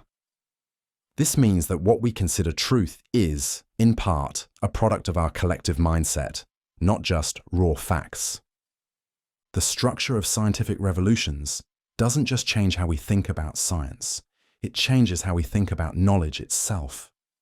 It forces us to question whether progress is as objective as we believe and reveals the deep, often invisible forces that shape the way we understand the world. Being and nothingness. What if the greatest burden of human existence is also its greatest freedom? In Being and Nothingness, Jean-Paul Sartre delivers a profound exploration of what it means to be human, what it means to exist in a world without predetermined meaning, where consciousness itself is both a gift and a curse. This book is not just a philosophical treatise, it is an existential awakening, forcing us to confront the unsettling reality that we are condemned to be free. Sartre argues that human existence is defined by a fundamental divide, being in itself and being for itself. Objects, like a rock or a chair, simply exist. They are what they are. But human beings are different. Our consciousness introduces a dimension of negation, of nothingness, allowing us to imagine possibilities beyond what we are in the present. This is both liberating and terrifying, because it means that we alone are responsible for shaping our identity. There is no external force, no divine plan to dictate who we must become. We are free, and that freedom is absolute. But with freedom comes anguish. We long for stability, for a fixed identity, yet every attempt to define ourselves through career, relationships, or social roles is ultimately a self-deception. Sartre calls this bad faith. The act of pretending we are bound by circumstances, denying our radical freedom. A waiter who insists he is just a waiter. A lover who clings to an unchanging idea of their partner. These are examples of people avoiding the burden of choice. By exposing the illusions we create to avoid responsibility, being and nothingness forces us to confront the raw truth of existence. It is an unsettling yet empowering realization. Life has no inherent meaning except for what we choose to give it. And in that void, in that nothingness, lies our greatest power, the power to become whoever we dare to be. The logic of scientific discovery. Everything you believe about scientific truth might be wrong. The logic of scientific discovery by Karl Popper challenges the very foundation of how we understand knowledge, offering a revolutionary approach to the philosophy of science. Rather than viewing science as a steady accumulation of proven facts, Popper argues that true scientific progress comes not from verification, but from falsification, the relentless testing of ideas to expose their weaknesses. This shift changes everything, redefining how we separate real science from mere speculation. At the heart of Popper's argument is the concept of falsifiability. A theory, no matter how elegant or widely accepted, is only scientific if it can be tested and potentially proven false. This principle directly opposes the classical view that science advances by accumulating evidence to confirm theories. Instead, Popper shows that the strength of a theory lies in its ability to withstand rigorous attempts to disprove it. This is why genuine scientific ideas evolve over time, not because they are proved right, but because weaker theories are continuously discarded in favor of stronger ones. Popper's ideas hold profound implications for fields beyond science. His philosophy dismantles dogmatic thinking and demands intellectual humility. It warns against blindly accepting ideas just because they seem to fit the evidence. In an age where misinformation spreads rapidly, Popper's method teaches us to question, test, and refine our understanding of reality rather than passively accepting what seems true.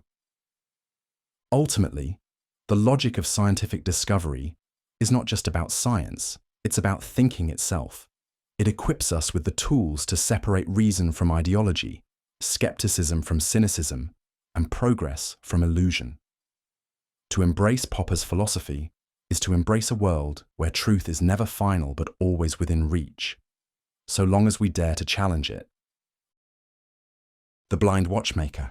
If life is so complex, so intricately designed, how could it possibly emerge without a designer?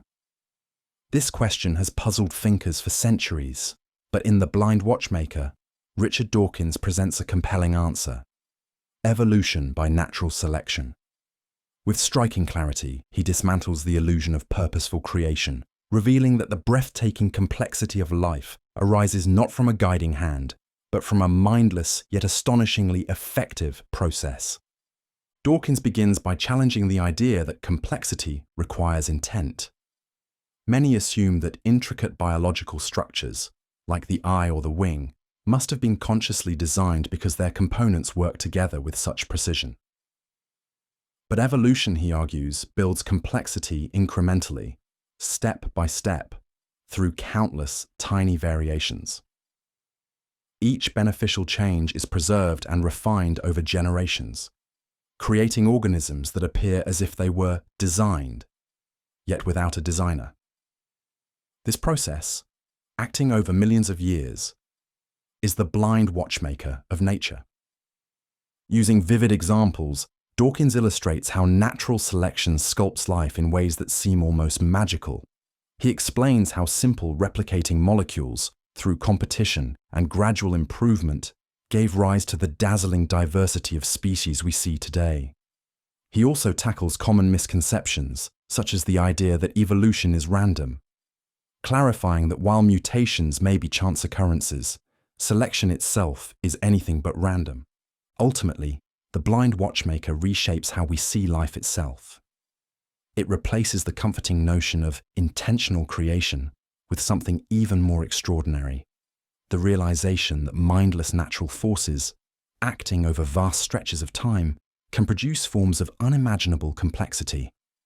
Evolution is not just a theory, it is the story of how everything that lives came to be, and in understanding it, we gain a deeper appreciation for the true marvel of existence. The Phenomenology of Spirit. Your entire understanding of reality, your sense of self, your beliefs, your perception of the world, is not a fixed truth, but a journey. In the Phenomenology of Spirit, G.W.F. Hegel takes us on a profound intellectual odyssey, showing that consciousness is not static, but unfolds through a dynamic process of self-discovery. This book is not just a work of philosophy, it is an invitation to witness the evolution of human thought itself, from the simplest awareness to the deepest self-realization. At the core of Hegel's masterpiece is the idea that knowledge and self-awareness emerge through struggle.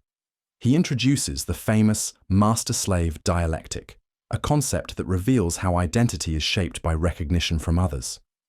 Two beings encounter each other, each seeking dominance. One submits, the other rules, but in doing so, the master ironically becomes dependent on the slave for validation. This tension is not just a social dynamic. It is a metaphor for the way all ideas and identities develop through contradiction and resolution. Hegel also presents the concept of the dialectic, a process where ideas collide, challenge each other, and give rise to something new. Every stage of consciousness contains its own limitations, and through confronting those limits, thought evolves. From sensory experience to reason, from morality to absolute knowledge, the journey of spirit is one of constant transformation. The self does not simply find truth, it must actively become it.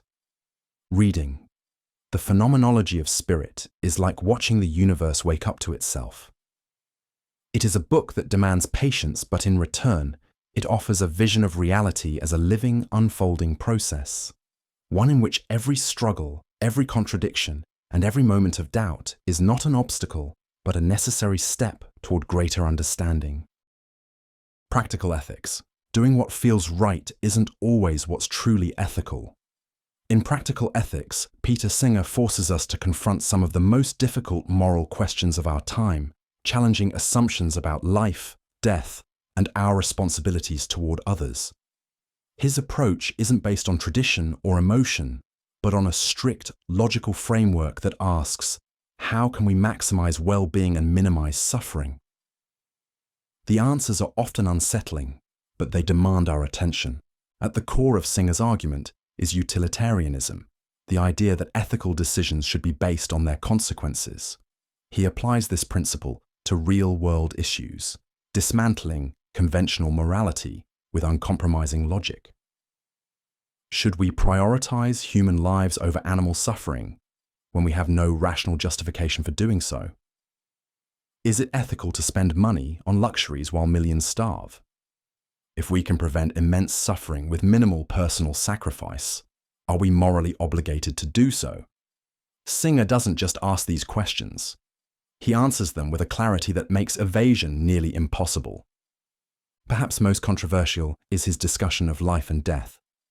Singer challenges deeply held beliefs about abortion, euthanasia, and the value of human life itself. Rather than accepting rigid moral doctrines, he urges us to evaluate each situation based on reason and compassion. His arguments are provocative, sometimes uncomfortable, but always deeply thought-provoking. Practical Ethics is not a book that offers easy answers. It's one that forces you to think differently about everything. It strips away sentimentality and exposes the raw logic of moral responsibility. If taken seriously, its ideas demand action, making it one of the rare books that doesn't just change how you think, it changes how you live. The demon-haunted world. Imagine living in a world where truth is indistinguishable from illusion, where superstition rules over reason, and where critical thinking is drowned out by fear and deception. In the demon-haunted world, Carl Sagan offers a beacon of clarity in an age of misinformation, urging us to embrace science as our best defense against ignorance and manipulation.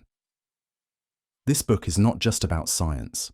It is about how to think, how to question, and how to navigate a world teeming with both wonders and falsehoods. Sagan explores the human tendency to believe in the irrational, from alien abductions to conspiracy theories, and explains why such beliefs persist, even in the face of contradictory evidence. He argues that our minds, wired for pattern recognition and storytelling, are vulnerable to deception. But rather than dismissing these tendencies outright, he seeks to understand them, showing how our fascination with the unknown can either lead us toward enlightenment or trap us in self-imposed illusions. At the heart of the book is the Baloney Detection Kit, a set of logical tools designed to help us separate fact from fiction.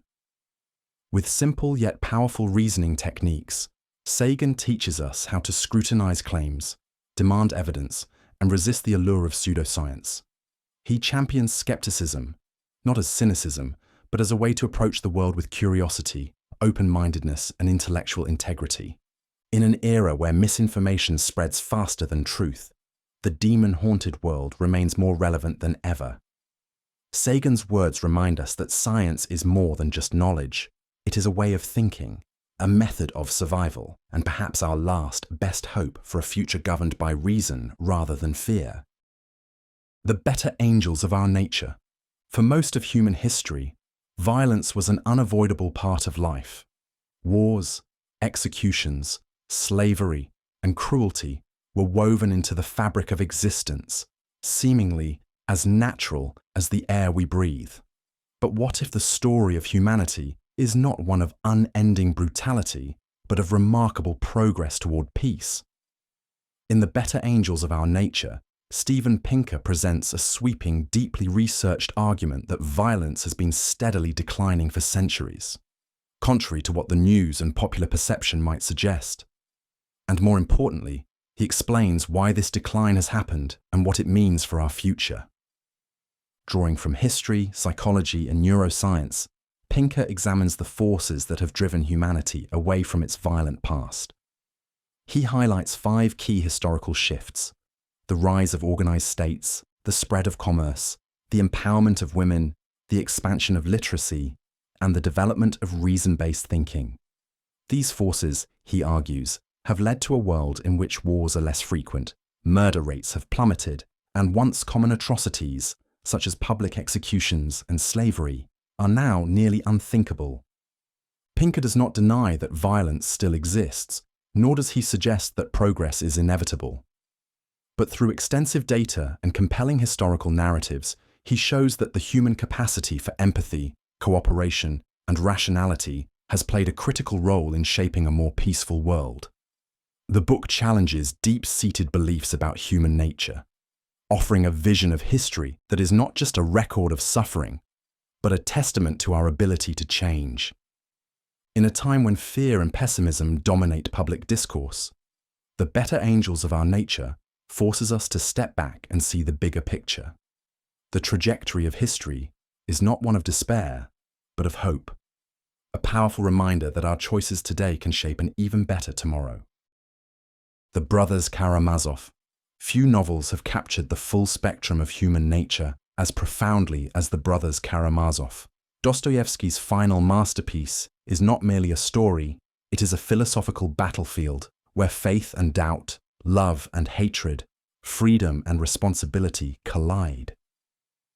It is a book that does not just ask questions, but forces the reader to grapple with them, unsettling even the firmest convictions. At its heart, the novel follows the lives of the Karamazov brothers, Dmitri, Ivan, and Alyosha, each representing a different facet of the human soul. Dmitri is driven by passion and impulse, Ivan by intellect and reason, and Alyosha by faith and compassion. Their father, the hedonistic and manipulative Fyodor Karamazov, is a man ruled by base desires, and his murder sets off a chain of events that brings these opposing forces into stark relief. Through this gripping family drama, Dostoevsky weaves profound meditations on morality, free will, and the existence of God. One of the novel's most famous passages, The Grand Inquisitor, presents a chilling argument about human nature's preference for security over freedom, challenging the foundations of religious belief. Meanwhile, Ivan's struggle with the problem of evil, how a just God could allow suffering, remains one of the most unsettling moral dilemmas in literature. Yet, amidst these weighty questions, the novel is also deeply human, filled with moments of redemption, suffering, and raw emotion that feel startlingly real. What makes The Brothers Karamazov truly life-changing is its refusal to offer simple answers. It forces the reader to wrestle with contradictions, to face the uncomfortable truths of existence, and ultimately, to seek meaning in a world that often feels beyond comprehension. It is not a book to be merely read. It is a book to be lived with, argued over, and revisited, its questions echoing long after the final page is turned. Collapse. Civilizations do not last forever. No matter how powerful, advanced, or seemingly indestructible, history has shown time and time again that societies can crumble, sometimes swiftly, sometimes over centuries, but always with consequences that reshape the world. In Collapse. How societies choose to fail or succeed, Jared Diamond embarks on an extraordinary journey through history to uncover the reasons why some civilizations thrive while others vanish. The lessons he uncovers are not just historical curiosities, they hold urgent relevance for the fate of our own world today. Diamond meticulously examines societies that fell into ruin, from the deforestation that doomed Easter Island to the soil erosion that undermined the Norse settlements of Greenland. He reveals patterns of environmental mismanagement, political short-sightedness, and social inequality that, when left unchecked, spelled catastrophe. But collapse is not merely a story of doom, it is also a study of resilience. Diamond contrasts failed civilizations with those that adapted to crises, such as Japan's Edo period, where sustainable forestry saved the nation from ecological disaster. The key distinction: some societies made the right choices, others did not. A particularly haunting message emerges from the book. The greatest threats to civilization are often self-inflicted. Many societies failed not because of inevitable external forces, but because they ignored warning signs, overexploited resources, and clung to traditions that no longer served them. Sound familiar? Diamond warns that the same destructive patterns are at play today.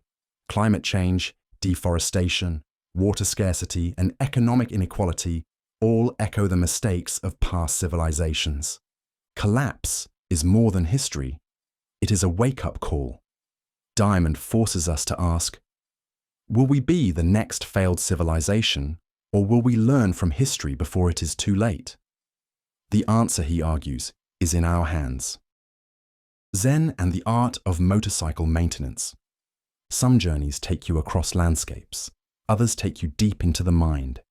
Zen and the art of motorcycle maintenance is both. What begins as a simple road trip evolves into an exploration of philosophy, self-discovery, and the pursuit of meaning. Robert Pirsig's book is more than a travelogue. It is a meditation on how we engage with the world, how we define value, and how we reconcile the rational with the intuitive. At the core of this book is the concept of quality, a force that defies strict definition yet permeates everything we do. Pirsig challenges the conventional divide between science and art, reason and feeling, and shows how true understanding comes from seeing them not as opposites, but as complementary ways of knowing. Through the lens of motorcycle maintenance, he reveals that even the most mechanical tasks can become acts of deep engagement if approached with care and presence. It is not just about fixing machines, it is about cultivating a way of life that finds beauty in precision and meaning in effort. Yet beneath its philosophical depth, the book is also a personal story of a father and son traveling together, of a man haunted by his past self, and of the human struggle to find coherence in a world that often feels divided. Pirsig's narrative pulls the reader into an intellectual adventure that is both thrilling and unsettling, forcing us to question how we think, what we value, and what it truly means to live well. Few books have the power to reshape one's perspective, but Zen and the art of motorcycle maintenance does just that. It is a call to approach life with both thoughtfulness and passion, to see meaning where others see routine, and to embrace a philosophy that turns even the simplest acts into something profound. The Ancestor's Tale. Picture traveling back through time, not just centuries or millennia, but billions of years, retracing the steps of life itself to its very origins. The Ancestor's Tale by Richard Dawkins is no ordinary journey. Inspired by the Canterbury Tales, Dawkins leads us on a pilgrimage to meet our most ancient ancestors, unveiling the breathtaking story of evolution in reverse. With each step, we encounter the common ancestors we share with other species, from chimpanzees to fish, to the first single-celled organisms that sparked the chain of life. At the heart of the book is a profound realization: all life on Earth is connected. Dawkins masterfully demonstrates how the vast diversity of species emerged from a single shared lineage, guided by the forces of natural selection. He explains the intricate genetic evidence that reveals the branching patterns of evolution, showing how even the most seemingly unrelated creatures are linked by common descent. Along the way, he dismantles common misconceptions about evolution, replacing them with an awe-inspiring vision of life as a vast, interwoven tapestry. But this book is not just about science. It is about perspective. It forces us to see ourselves not as the pinnacle of evolution, but as one fleeting moment in a story far older and more intricate than we can fully comprehend. The tale is not just about us, it is about the entire web of life, and how every organism, past and present, is part of the same grand narrative. By the end of this journey, the world looks different. A simple tree, a bird in flight, or even the microbes within us are no longer just living things, but echoes of an ancient past. The Ancestor's Tale reminds us that to understand who we are, we must first understand where we came from. A story written not in ink, but in the very fabric of our DNA. The Tao of Physics. For centuries, science and spirituality have been seen as opposing forces, one rooted in cold, hard logic, the other in mystery and intuition. But what if they were not so different after all? In the Tao of Physics, Fritjof Capra makes a bold and mesmerizing claim. The discoveries of modern physics echo the wisdom of ancient Eastern philosophy. This is not just a book about science or religion. It is about the fundamental nature of reality itself. Capra takes us on a journey through the strange and counterintuitive world of quantum mechanics and relativity, showing how the principles of modern physics, interconnectedness, paradox, and uncertainty mirror the teachings of Taoism, Buddhism, and Hinduism. He explains how subatomic particles do not exist as isolated entities, but as part of an inseparable web of relationships, much like the Buddhist concept of dependent origination. The dual nature of light, which behaves both as a wave and a particle, finds an eerie parallel in the yin-yang duality of Taoism. Even the elusive void at the heart of quantum theory resonates with the Buddhist notion of emptiness, not as nothingness, but as a space of infinite potential. But the Tao of Physics is more than just an intellectual exercise. It is a challenge to the way we see the world. Capra argues that the mechanistic, reductionist view of Western science is incomplete, missing the deep unity that both physicists and mystics describe in their own languages. His message is clear. To understand the cosmos, we must embrace both reason and intuition, logic and wisdom, science and spirit. This book is an invitation to see beyond rigid categories and open our minds to a deeper, more holistic reality. It dares us to consider that the universe is not just a machine, it is a dance, a rhythm, a living expression of something far greater than we ever imagined. The power of now. Your mind is constantly pulling you into the past, or pushing you toward the future, reliving old regrets, worrying about what's next, chasing happiness that always seems just out of reach. But what if everything you seek, peace, clarity, even enlightenment, has been within you all along, hidden in the one place you rarely look, the present moment? In The Power of Now, Eckhart Tolle presents a radical yet simple truth. The key to a fulfilled life is learning to fully inhabit the now. Tolle argues that most suffering is not caused by external circumstances, but by our identification with the mind's endless stream of thoughts. We become trapped in narratives of fear, resentment, and longing, mistaking them for reality. By stepping back from this mental noise and observing it without attachment, we can break free from the grip of the ego, the false self that thrives on dissatisfaction and separation. The present moment, he explains, is the only reality that truly exists. Everything else, the past and future, is an illusion constructed by the mind. The book offers practical methods for awakening to this realization. Tolle emphasizes mindfulness, deep presence, and surrendering to what is, rather than resisting life as it unfolds. He describes how accessing this state of awareness dissolves anxiety, deepens relationships, and reveals an inner stillness that has always been there. He draws from spiritual traditions, but his message transcends religion. It is a universal guide to finding freedom from suffering. Reading. The Power of Now is more than an intellectual exercise. It is an experience that challenges the way you perceive yourself and the world. If taken seriously, its insights have the potential to dismantle the very foundation of stress, fear, and self-doubt, leaving in their place a profound sense of peace and presence that cannot be shaken. The Stranger. What if life had no meaning, no grand purpose, no deeper reason for our existence? Would anything really change? The Stranger by Albert Camus is a haunting confrontation with the absurd, a story that forces us to question everything we assume about life, morality, and human nature. It follows Meursault, an ordinary man whose indifference to the world unsettles those around him. He does not cry at his mother's funeral. He does not pretend to feel emotions he does not have.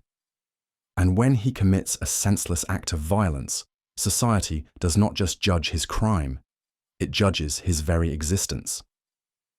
At its core, The Stranger is an exploration of the absurd, the idea that human beings search for meaning in a universe that offers none. Meursault is not a villain, nor is he a hero. He simply is. He does not conform to societal expectations, and because of this, he becomes an outcast. His trial is less about his actions and more about his refusal to fake emotions, his unwillingness to pretend that life has meaning when he sees none. The world condemns him not because he is evil, but because he does not play by its unspoken rules. But The Stranger is not a book of despair. In the final moments before his execution, Meursault reaches a profound acceptance of life as it is, raw, meaningless, and yet strangely liberating. He realizes that without illusions, without false hope, he is truly free. His story is not just a rejection of meaning, but a defiant embrace of existence itself. Camus does not offer easy answers. He holds up a mirror and asks, "What do you see?" And perhaps the most unsettling part is that in Meursault's indifference, in his raw and unfiltered view of the world, we might just catch a glimpse of ourselves. The mystery of consciousness. What is consciousness? It is the most intimate, undeniable fact of existence. We are aware, we think, we feel. Yet, despite centuries of philosophical inquiry and scientific progress, the nature of consciousness remains one of the greatest unsolved mysteries. In The Mystery of Consciousness, John Searle takes on this profound enigma, challenging both materialist reductionism and mystical explanations, guiding the reader through the debate with precision, wit, and intellectual depth. At its core, the book seeks to answer a deceptively simple question: how can subjective experience arise from mere biological processes?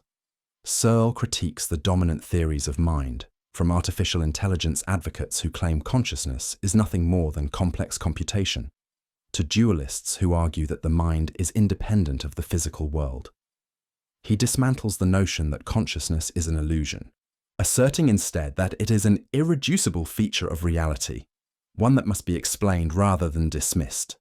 Through sharp reasoning and thought-provoking examples, Searle introduces his theory of biological naturalism, proposing that consciousness is both caused by and realized in the brain's physical structure, much like liquidity emerges from the molecular interactions of water.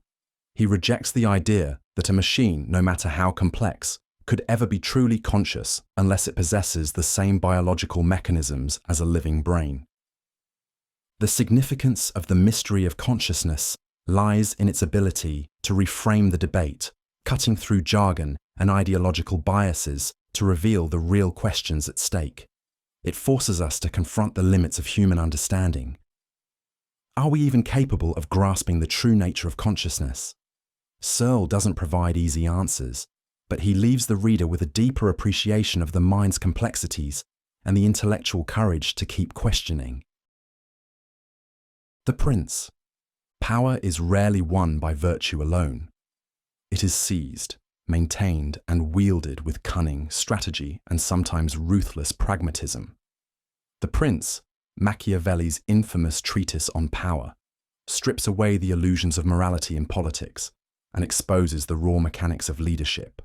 Written during a time of political upheaval in Renaissance Italy, this book is not just a guide for rulers. It is a timeless examination of human nature, ambition, and the forces that shape history. Machiavelli does not concern himself with how leaders should behave, but with how they must behave to maintain control. He argues that a ruler cannot afford to be bound by conventional morality. Rather, they must be adaptable, feared when necessary, and willing to deceive when the situation demands it. He famously states that it is better to be feared than loved, if one cannot be both, because fear is a more reliable tool for maintaining power. He warns against excessive cruelty, but also against naive kindness, which can lead to downfall. Yet, The Prince is more than a handbook for tyranny. It is a brutally honest exploration of the harsh realities of governance, showing that power is not sustained by ideals alone, but by strategic action.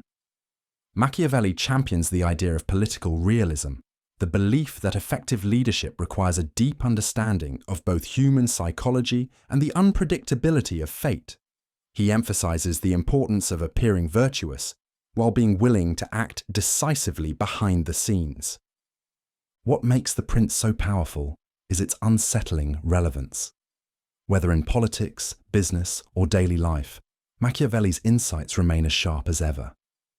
He forces us to confront uncomfortable truths about power, influence, and survival, challenging us to see the world not as we wish it to be, but as it truly is. The birth of tragedy. Why do we create art? What hidden forces drive the most profound expressions of human creativity? In The Birth of Tragedy, Friedrich Nietzsche offers a bold and revolutionary answer. Art emerges from the eternal struggle between two opposing forces, the Apollonian, representing order, reason, and harmony, and the Dionysian, embodying chaos, passion, and raw instinct. Through this lens, Nietzsche reinterprets the origins of Greek tragedy, revealing it as more than just entertainment, but as a powerful reflection of the human condition itself. Nietzsche argues that the greatest works of art arise from the balance of these two forces. The Apollonian provides structure, beauty, and clarity, while the Dionysian injects vitality, ecstasy, and the awareness of life's tragic nature. In ancient Greece, tragedy flourished because it embraced both, offering audiences a glimpse into the chaos of existence while still providing a sense of meaning. But Nietzsche laments that this delicate balance was lost, particularly with the rise of Socratic rationalism, which elevated reason above all else and suppressed the primal, life-affirming power of the Dionysian. This loss, Nietzsche contends, extends beyond art. It marks a fundamental shift in Western culture. By prioritizing reason at the expense of instinct, society has alienated itself from the deeper, more intuitive truths of existence. He suggests that reclaiming the Dionysian spirit is essential for rekindling the creative energy that gives life its fullest expression. Only by embracing both the ordered and the chaotic aspects of existence can humanity transcend the sterility of pure logic and rediscover the profound beauty of existence. At its core, The Birth of Tragedy is a call to reawaken the primal artistic spirit within us all. It challenges us to see art not as mere decoration, but as a vital force, one that holds the power to reconnect us with the deepest truths of life itself. The singularity is near. There is a moment in the future when everything will change, when human intelligence will merge with artificial intelligence, when biology will be rewritten by technology, and when the very nature of life itself will be transformed. In The Singularity is Near, futurist Ray Kurzweil presents a bold and meticulously reasoned vision of this coming revolution, arguing that we are racing toward an era of unimaginable progress, driven by the exponential growth of technology. At the heart of Kurzweil's argument is the idea that technological advancement is not linear but accelerating. Computing power, artificial intelligence, biotechnology, and nanotechnology are evolving at an ever faster pace, leading to a moment, the singularity, when machines will surpass human intelligence. But rather than viewing this as a dystopian nightmare, Kurzweil sees it as an opportunity, a future in which humans transcend biology, merging with AI to become something more than we ever thought possible. Immortality, limitless intelligence, and an existence unbound by traditional constraints may no longer be science fiction, but an inevitable next step. Kurzweil supports his claims with detailed projections and historical data, showing how past technological revolutions, from the printing press to the internet, were just early signs of this accelerating trend. He explores how AI will reshape industries, how nanobots could repair and enhance our bodies at the cellular level, and how brain-computer interfaces might allow human consciousness to exist beyond the biological brain. The book forces us to ask profound questions. What does it mean to be human? How will society adapt to intelligence beyond its control? And are we prepared for a world where the line between organic life and machine intelligence dissolves? More than a prediction, the singularity is near is a challenge to rethink the future, not as something that will happen to us, but as something we have the power to shape. If Kurzweil is right, the choices we make today will determine whether we become obsolete or evolve into something greater than we ever imagined. The Analects. What does it mean to live a good life?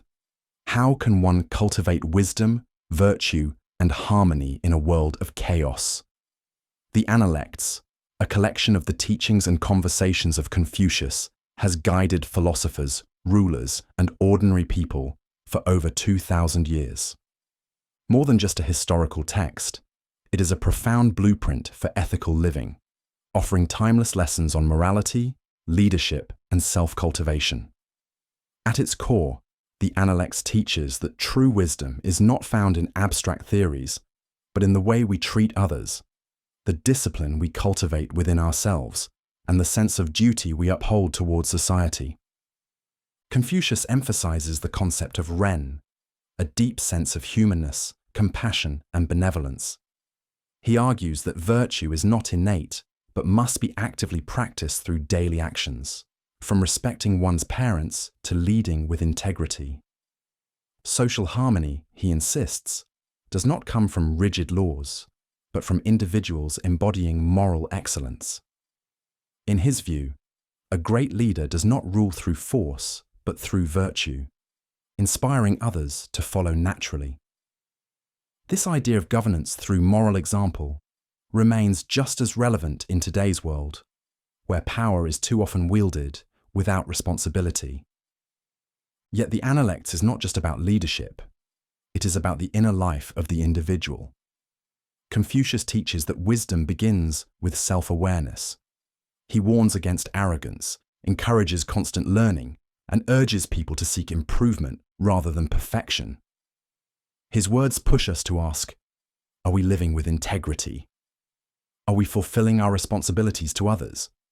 Are we striving to be better than we were yesterday?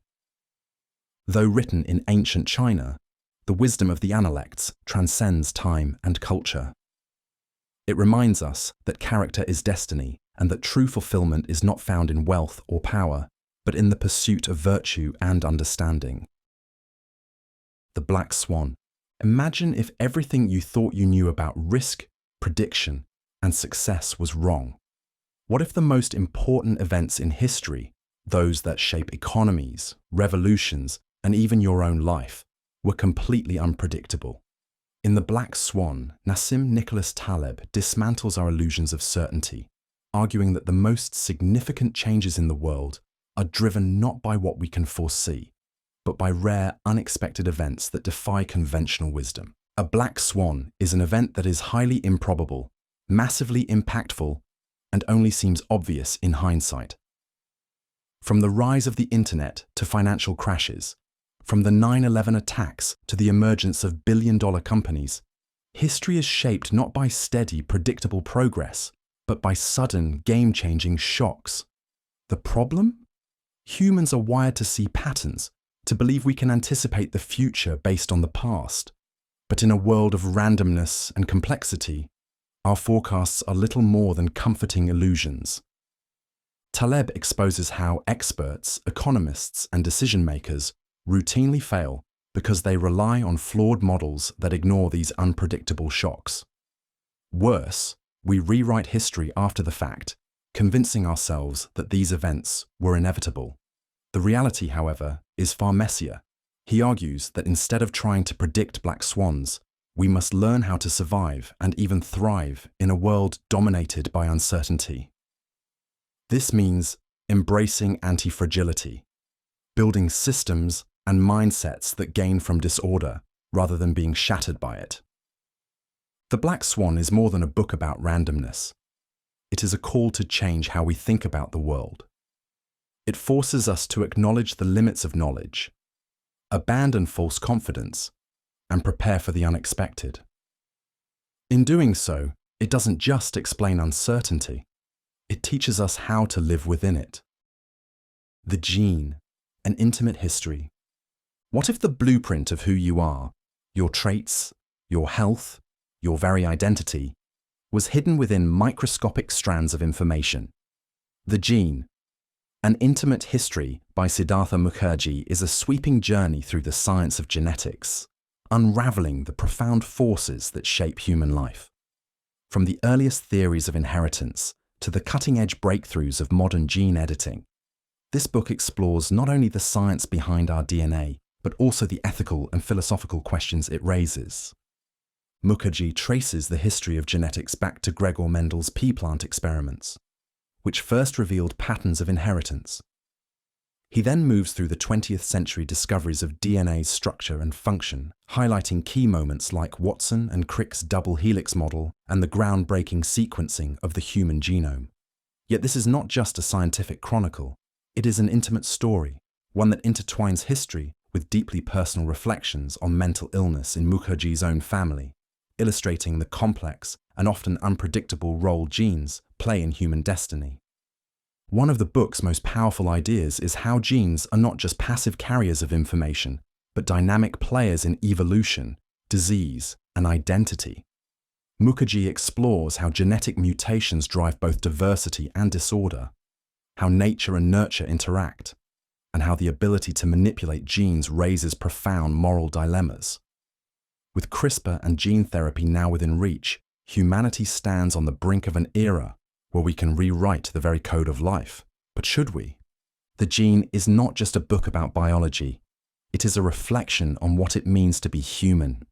It forces us to confront the extraordinary power we wield over life itself and challenges us to consider the responsibility that comes with such knowledge. The wealth of nations. What makes a nation truly prosperous?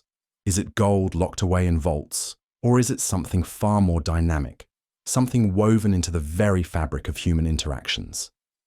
The Wealth of Nations by Adam Smith is not just a book about economics, it is a revelation about how the world works. Written in 1776, yet still strikingly relevant today, this monumental work laid the foundation for capitalism and changed the way we understand markets, trade, and prosperity itself. At the heart of Smith's argument is the idea of the invisible hand, the notion that when individuals act in their own self-interest, they unintentionally contribute to the greater good of society. A baker does not provide bread out of charity, but because he wishes to earn a living. Yet in doing so, he feeds the community. This natural order, Smith argues, creates a self-regulating system where supply, demand, and competition drive efficiency and innovation. Unlike rigid, government-controlled economies, free markets encourage growth by allowing individuals the freedom to pursue their own success. But Smith does not advocate for unchecked greed. He warns of monopolies, corruption, and excessive government interference, all of which can strangle economic progress. He champions the division of labor, showing how specialization, each worker focusing on a specific task, leads to increased productivity and wealth. A pin factory, for instance, can produce far more when tasks are divided among workers, rather than attempted by one person alone. This principle, seemingly simple, underpins the explosive rise of industrial economies. More than 2 centuries later, The Wealth of Nations remains a cornerstone of economic thought. It is not just a book for economists. It is for anyone who wants to understand why some nations thrive while others struggle, and how human ingenuity, when set free, can shape the destiny of civilization itself. The Righteous Mind. Why do good people disagree so fiercely about politics, religion, and morality? Why do our moral convictions feel so obvious to us, yet utterly incomprehensible to those on the other side? In The Righteous Mind, social psychologist Jonathan Haidt unravels the deep psychological forces that shape human morality, revealing that our moral reasoning is not as rational as we like to believe. Instead of carefully weighing facts and logic, we are guided by instinctive, emotional responses, intuition first, reasoning second. Haidt introduces the concept of the moral foundations theory, which identifies 6 fundamental moral instincts: care, fairness, loyalty, authority, sanctity, and liberty. Liberals, conservatives, and libertarians do not just disagree on policies, they prioritize these moral values differently, leading to profound misunderstandings. Liberals emphasize care and fairness, focusing on harm and equality. Conservatives balance all 6 values, placing more weight on loyalty, authority, and sanctity. Libertarians, meanwhile, elevate liberty above all else, distrusting authority in favor of individual freedom. These moral matrices explain why political and ideological debates often feel like people speaking different moral languages. But Haidt goes even further, showing that our moral instincts are not just cultural, but deeply rooted in evolution. Morality did not emerge to help individuals seek truth. It evolved to strengthen group cohesion, helping societies survive. This tribal nature of morality means we are hardwired to favor our side and distrust outsiders, which fuels political polarization and cultural divisions. Yet, by understanding this, we can begin to bridge the gaps that divide us. The Righteous Mind is not just a book about moral psychology. It is a blueprint for understanding human conflict. If we recognize the invisible forces shaping our moral judgments, we can step beyond blind partisanship and engage with others in a way that fosters true understanding rather than endless division. The moral landscape. Your entire understanding of morality, what is right, what is wrong, what makes a good life, may not be just a matter of opinion. In The Moral Landscape, neuroscientist Sam Harris argues that morality is not the domain of religion or philosophy alone, but something science can, and must, examine with the same precision as medicine or physics. If human well-being can be measured, then moral truth is not relative. It is something we can discover. Harris dismantles the common belief that morality is purely subjective, showing that human flourishing is grounded in measurable realities. Just as physical health depends on nutrition and biology, well-being depends on psychological and social conditions that science can study. He argues that some actions, policies, and cultures objectively promote human happiness, while others increase suffering. A society that values education, freedom, and human rights is not just better in an abstract sense, it is demonstrably superior to one that enforces oppression and ignorance. He introduces the idea of a moral landscape, where peaks represent societies or ways of living that maximize well-being, while valleys represent those that cause unnecessary suffering. The problem, he argues, is that religious dogma, moral relativism, and political ideology often blind us to these objective moral facts. Instead of relying on tradition or divine command, we should turn to evidence-based reasoning to determine the best ways to structure laws, policies, and social norms. By merging science and morality, the moral landscape forces us to reconsider the foundation of our ethical beliefs. If moral progress can be objectively measured, then it is not just an abstract goal, it is a responsibility. 21 lessons for the 21st century. What does it take to survive the 21st century in a world where technology evolves at breakneck speed, where artificial intelligence, climate change, and geopolitical instability redefine the rules of existence? How do we make sense of it all? 21 lessons for the 21st Century by Yuval Noah Harari is a piercing examination of the challenges that will shape our future. Unlike Sapiens, which looks at humanity's past, or Homo Deus, which speculates about the distant future, this book is a call to action for the present. It forces us to confront the defining issues of our time, from the rise of fake news and mass surveillance to the collapse of meaning in an era of automation. Harari organizes the book into 21 distinct lessons, covering politics, technology, war, religion, and education, among other pressing concerns. He warns that liberal democracy is no longer the unchallenged global force it once was, as nationalism and authoritarianism gain momentum. He argues that AI and biotechnology will not just reshape economies, but also redefine what it means to be human. With algorithms making more decisions on our behalf, will free will become obsolete? With machines replacing workers, what happens to economic stability? These are not distant possibilities. They are unfolding before us right now. Yet Harari is not just sounding the alarm. He offers a roadmap for navigating uncertainty. He emphasizes the importance of critical thinking, adaptability, and the ability to filter truth from misinformation. He challenges us to rethink outdated educational systems and embrace lifelong learning in a world where knowledge itself is constantly shifting. Above all, he argues that clarity, not blind optimism or fear, is our best weapon in an age of overwhelming complexity. In the end, 21 Lessons for the 21st Century is a wake-up call, urging us to engage with the forces shaping our world before they shape us. It does not offer easy answers, but it provides the intellectual tools needed to survive and perhaps even thrive in the decades ahead. The road to reality. What if the deepest secrets of the universe could be laid out before you, revealing an intricate web connecting the tiniest particles to the vast fabric of space-time? In The Road to Reality, renowned physicist Roger Penrose takes readers on a breathtaking journey through the mathematical foundations and physical laws that define our reality. This is not just a book about physics. It is an invitation to glimpse the profound structure of existence itself.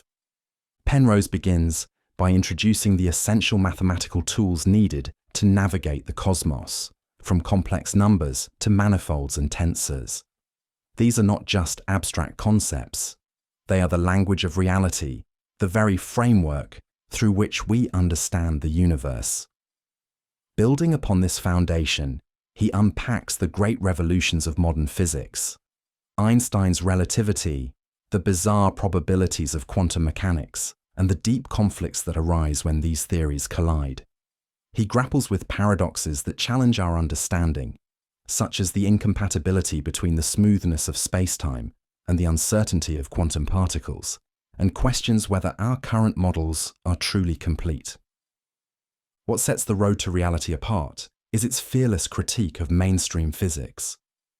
Penrose challenges widely accepted interpretations of quantum mechanics, proposing his own ideas on wave function collapse and even speculating on the role of consciousness in measurement. He explores alternative frameworks, including twistor theory, a mathematical approach he developed to rethink the fundamental nature of space and time. Unlike many popular science books, which simplify or speculate wildly, Penrose's work remains deeply rigorous, demanding intellectual engagement while rewarding readers with a richer, more nuanced understanding of the cosmos. For those willing to follow its challenging path, The Road to Reality is more than just an exploration of physics. It is an invitation to stand in awe of the mathematical harmony that governs the universe. The Myth of Sisyphus. Life offers no explanations, no grand design, no built-in purpose. So why do we keep going? The Myth of Sisyphus by Albert Camus is a fearless confrontation with this unsettling reality, forcing us to question whether existence itself is an act of defiance. Rather than offering comforting answers, Camus challenges us to stare into the void and decide for ourselves.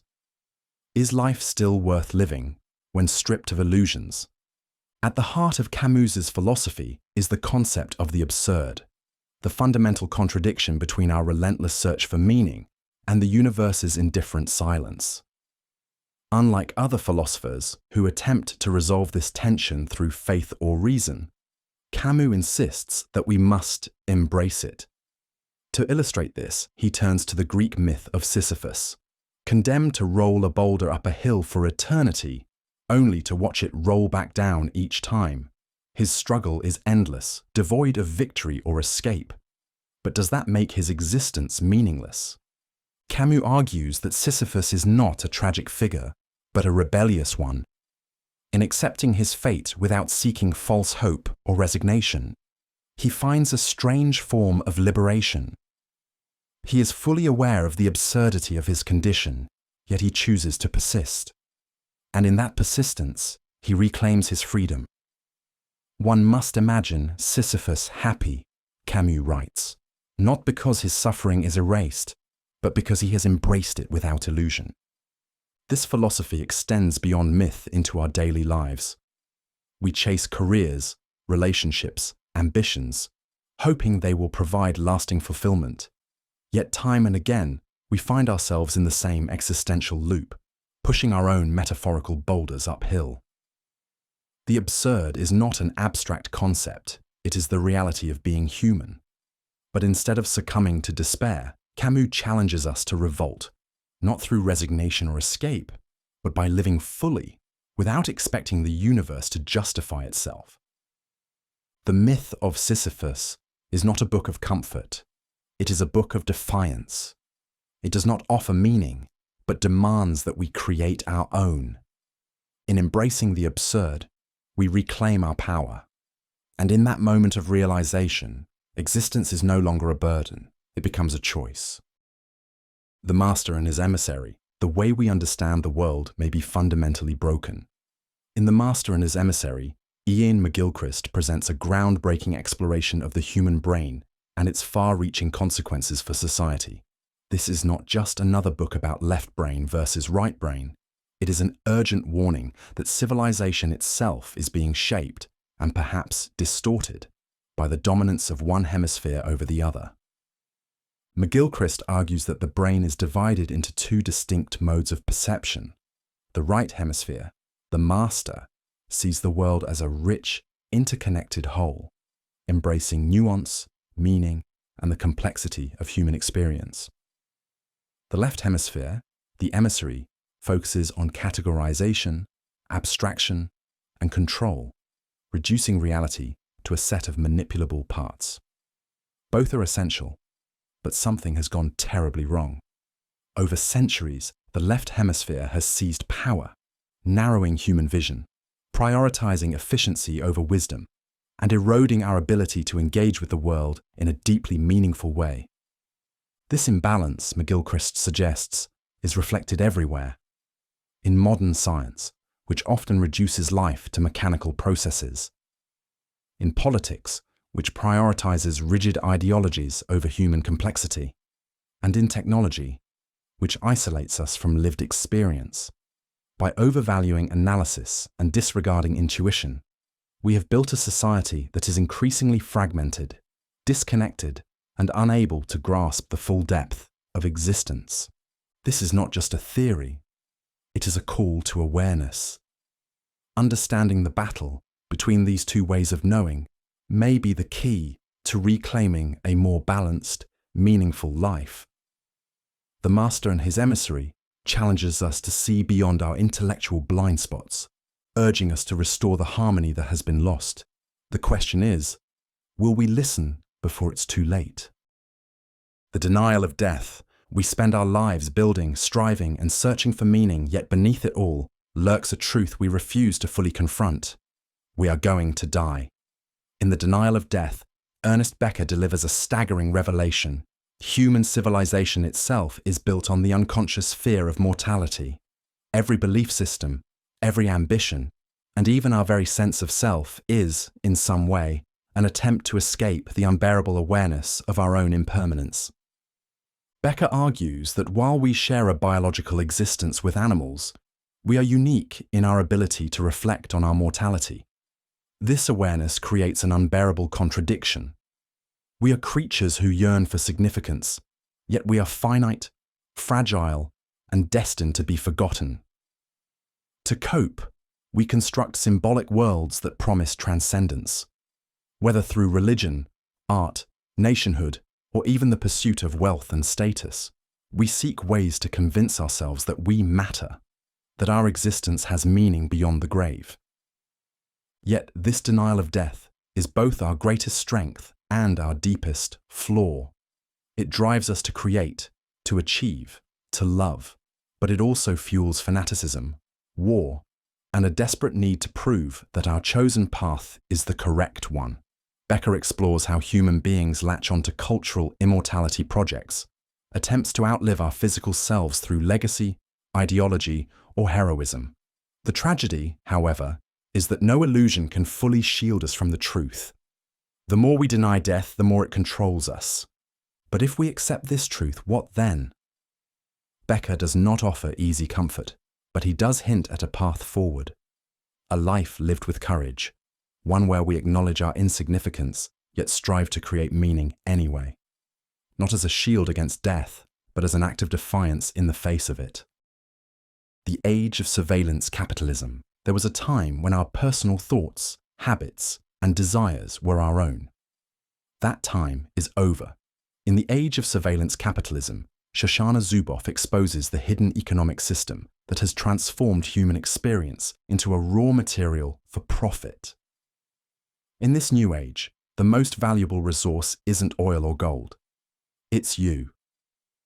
Zuboff traces how tech giants, led by companies like Google and Facebook, pioneered a radical shift in capitalism.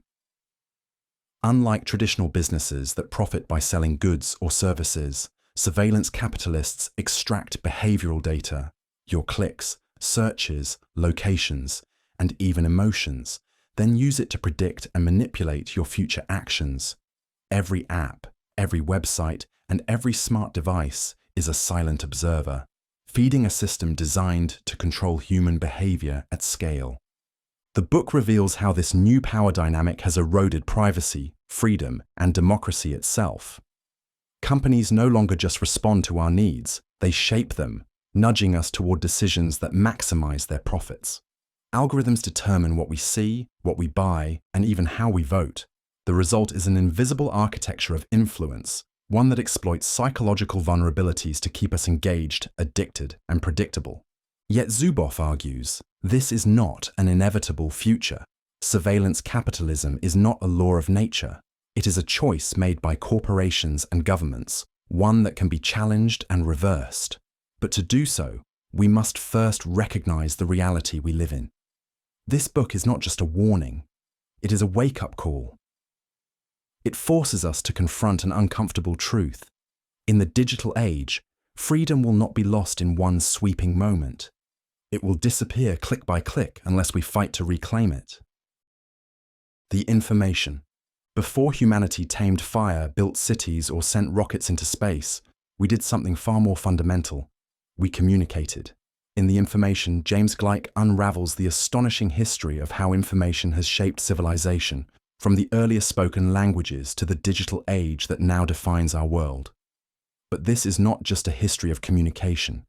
It is the story of how information itself, as a measurable and powerful force, has transformed reality. Gleick begins by tracing the origins of language, writing, and the first methods of recording knowledge. From the invention of the alphabet to the printing press, each leap forward in communication has reshaped human thought, accelerating progress in ways our ancestors could never have imagined. But the book's most profound insight comes with the realization that information is not just something we create. It is a fundamental structure of the universe. Mathematics, genetics, quantum mechanics, and even consciousness itself can be understood as systems of information processing. One of the book's most striking revelations is how the modern world is built upon a hidden revolution, the rise of information theory. The work of Claude Shannon, the father of digital communication, introduced a new way of thinking about knowledge, reducing language, images, and even DNA to binary code. This breakthrough paved the way for computers, artificial intelligence, and the vast networks that now define our existence. Every message we send, every search we make, every decision we take is part of an invisible web of information that connects, influences, and shapes us in ways we barely comprehend. In the end, the information is not just about history. It is about what it means to live in an age where data is more abundant than ever. As we drown in an ocean of signals, the question is no longer how we communicate, but whether we truly understand the power of the information that now defines our reality. The Sixth Extinction, the greatest catastrophe in Earth's history, is not being caused by an asteroid, a supervolcano, or an ice age. It is being caused by us. The Sixth Extinction by Elizabeth Kolber is a sobering, meticulously researched account of how human activity is driving the planet toward an unprecedented biological crisis. Unlike the 5 previous mass extinctions, which wiped out vast swathes of life due to natural disasters, this one is unfolding at the hands of a single species, ours, and the consequences will be unlike anything the Earth has ever seen.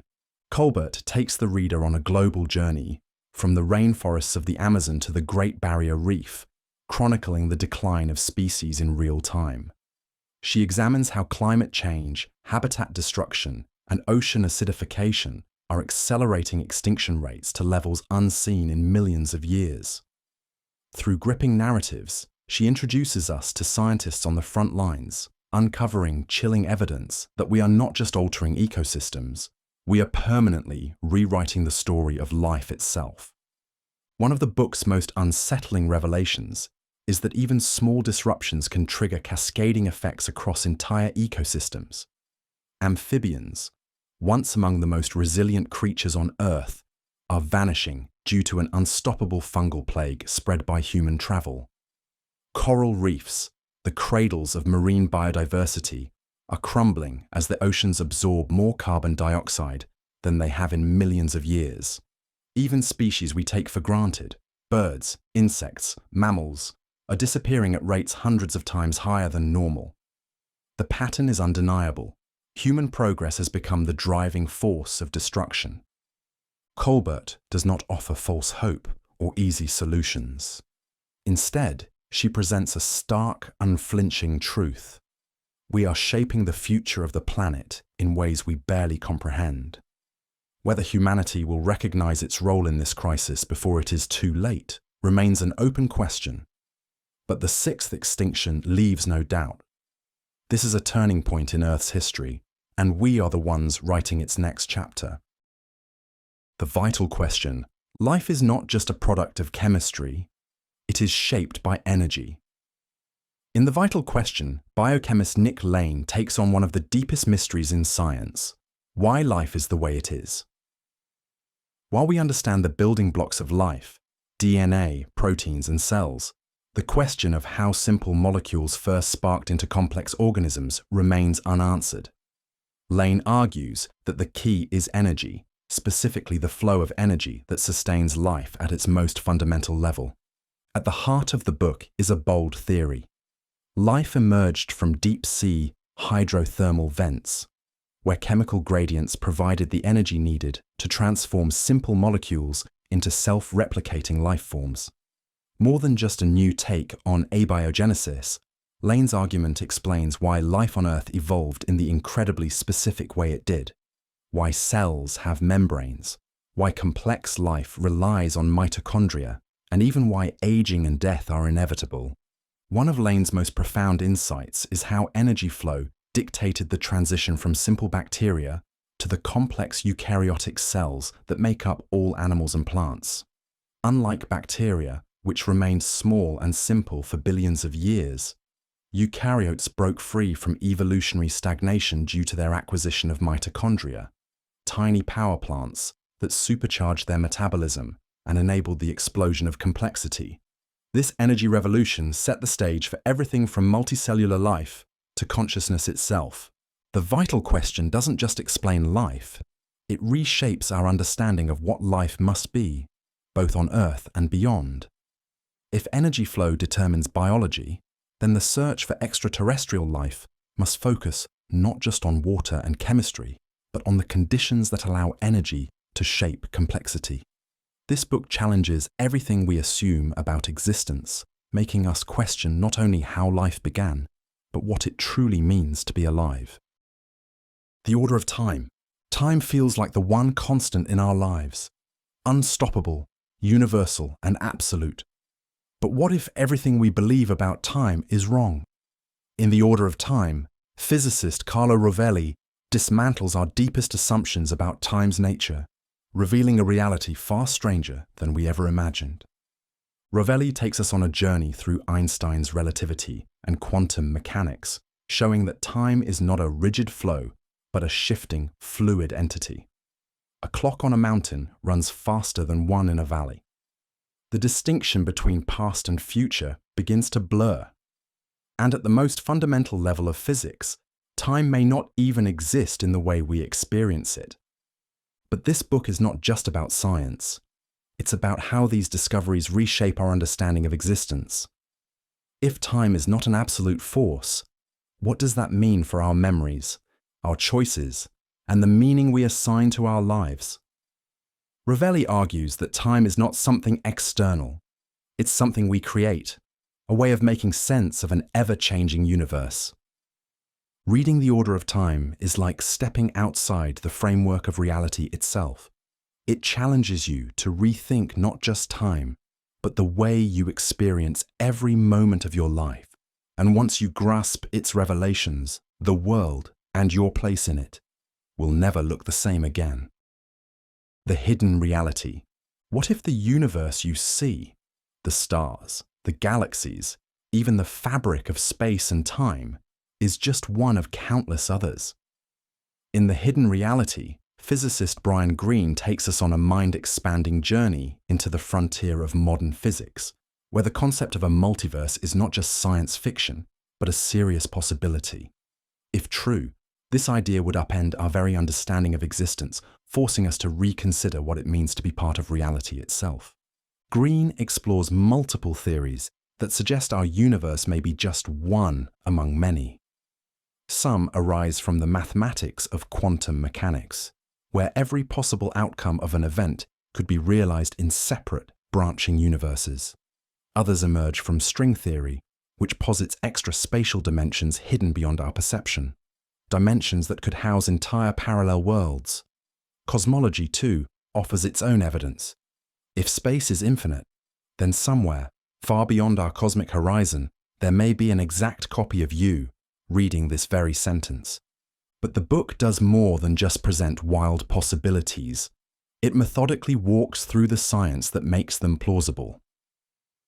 Greene explains how inflationary cosmology suggests endless universes bubbling into existence, and how holographic principles hint that our three-dimensional reality might be a mere projection of a deeper, underlying structure. Through clear and engaging language, he transforms mind-bending physics into an intellectual adventure, making us question the very nature of existence. If reality is far more vast and complex than we ever imagined, what does that mean for our place within it? The hidden reality invites us to step beyond the boundaries of what we once thought possible, challenging us to see the universe and ourselves in an entirely new way.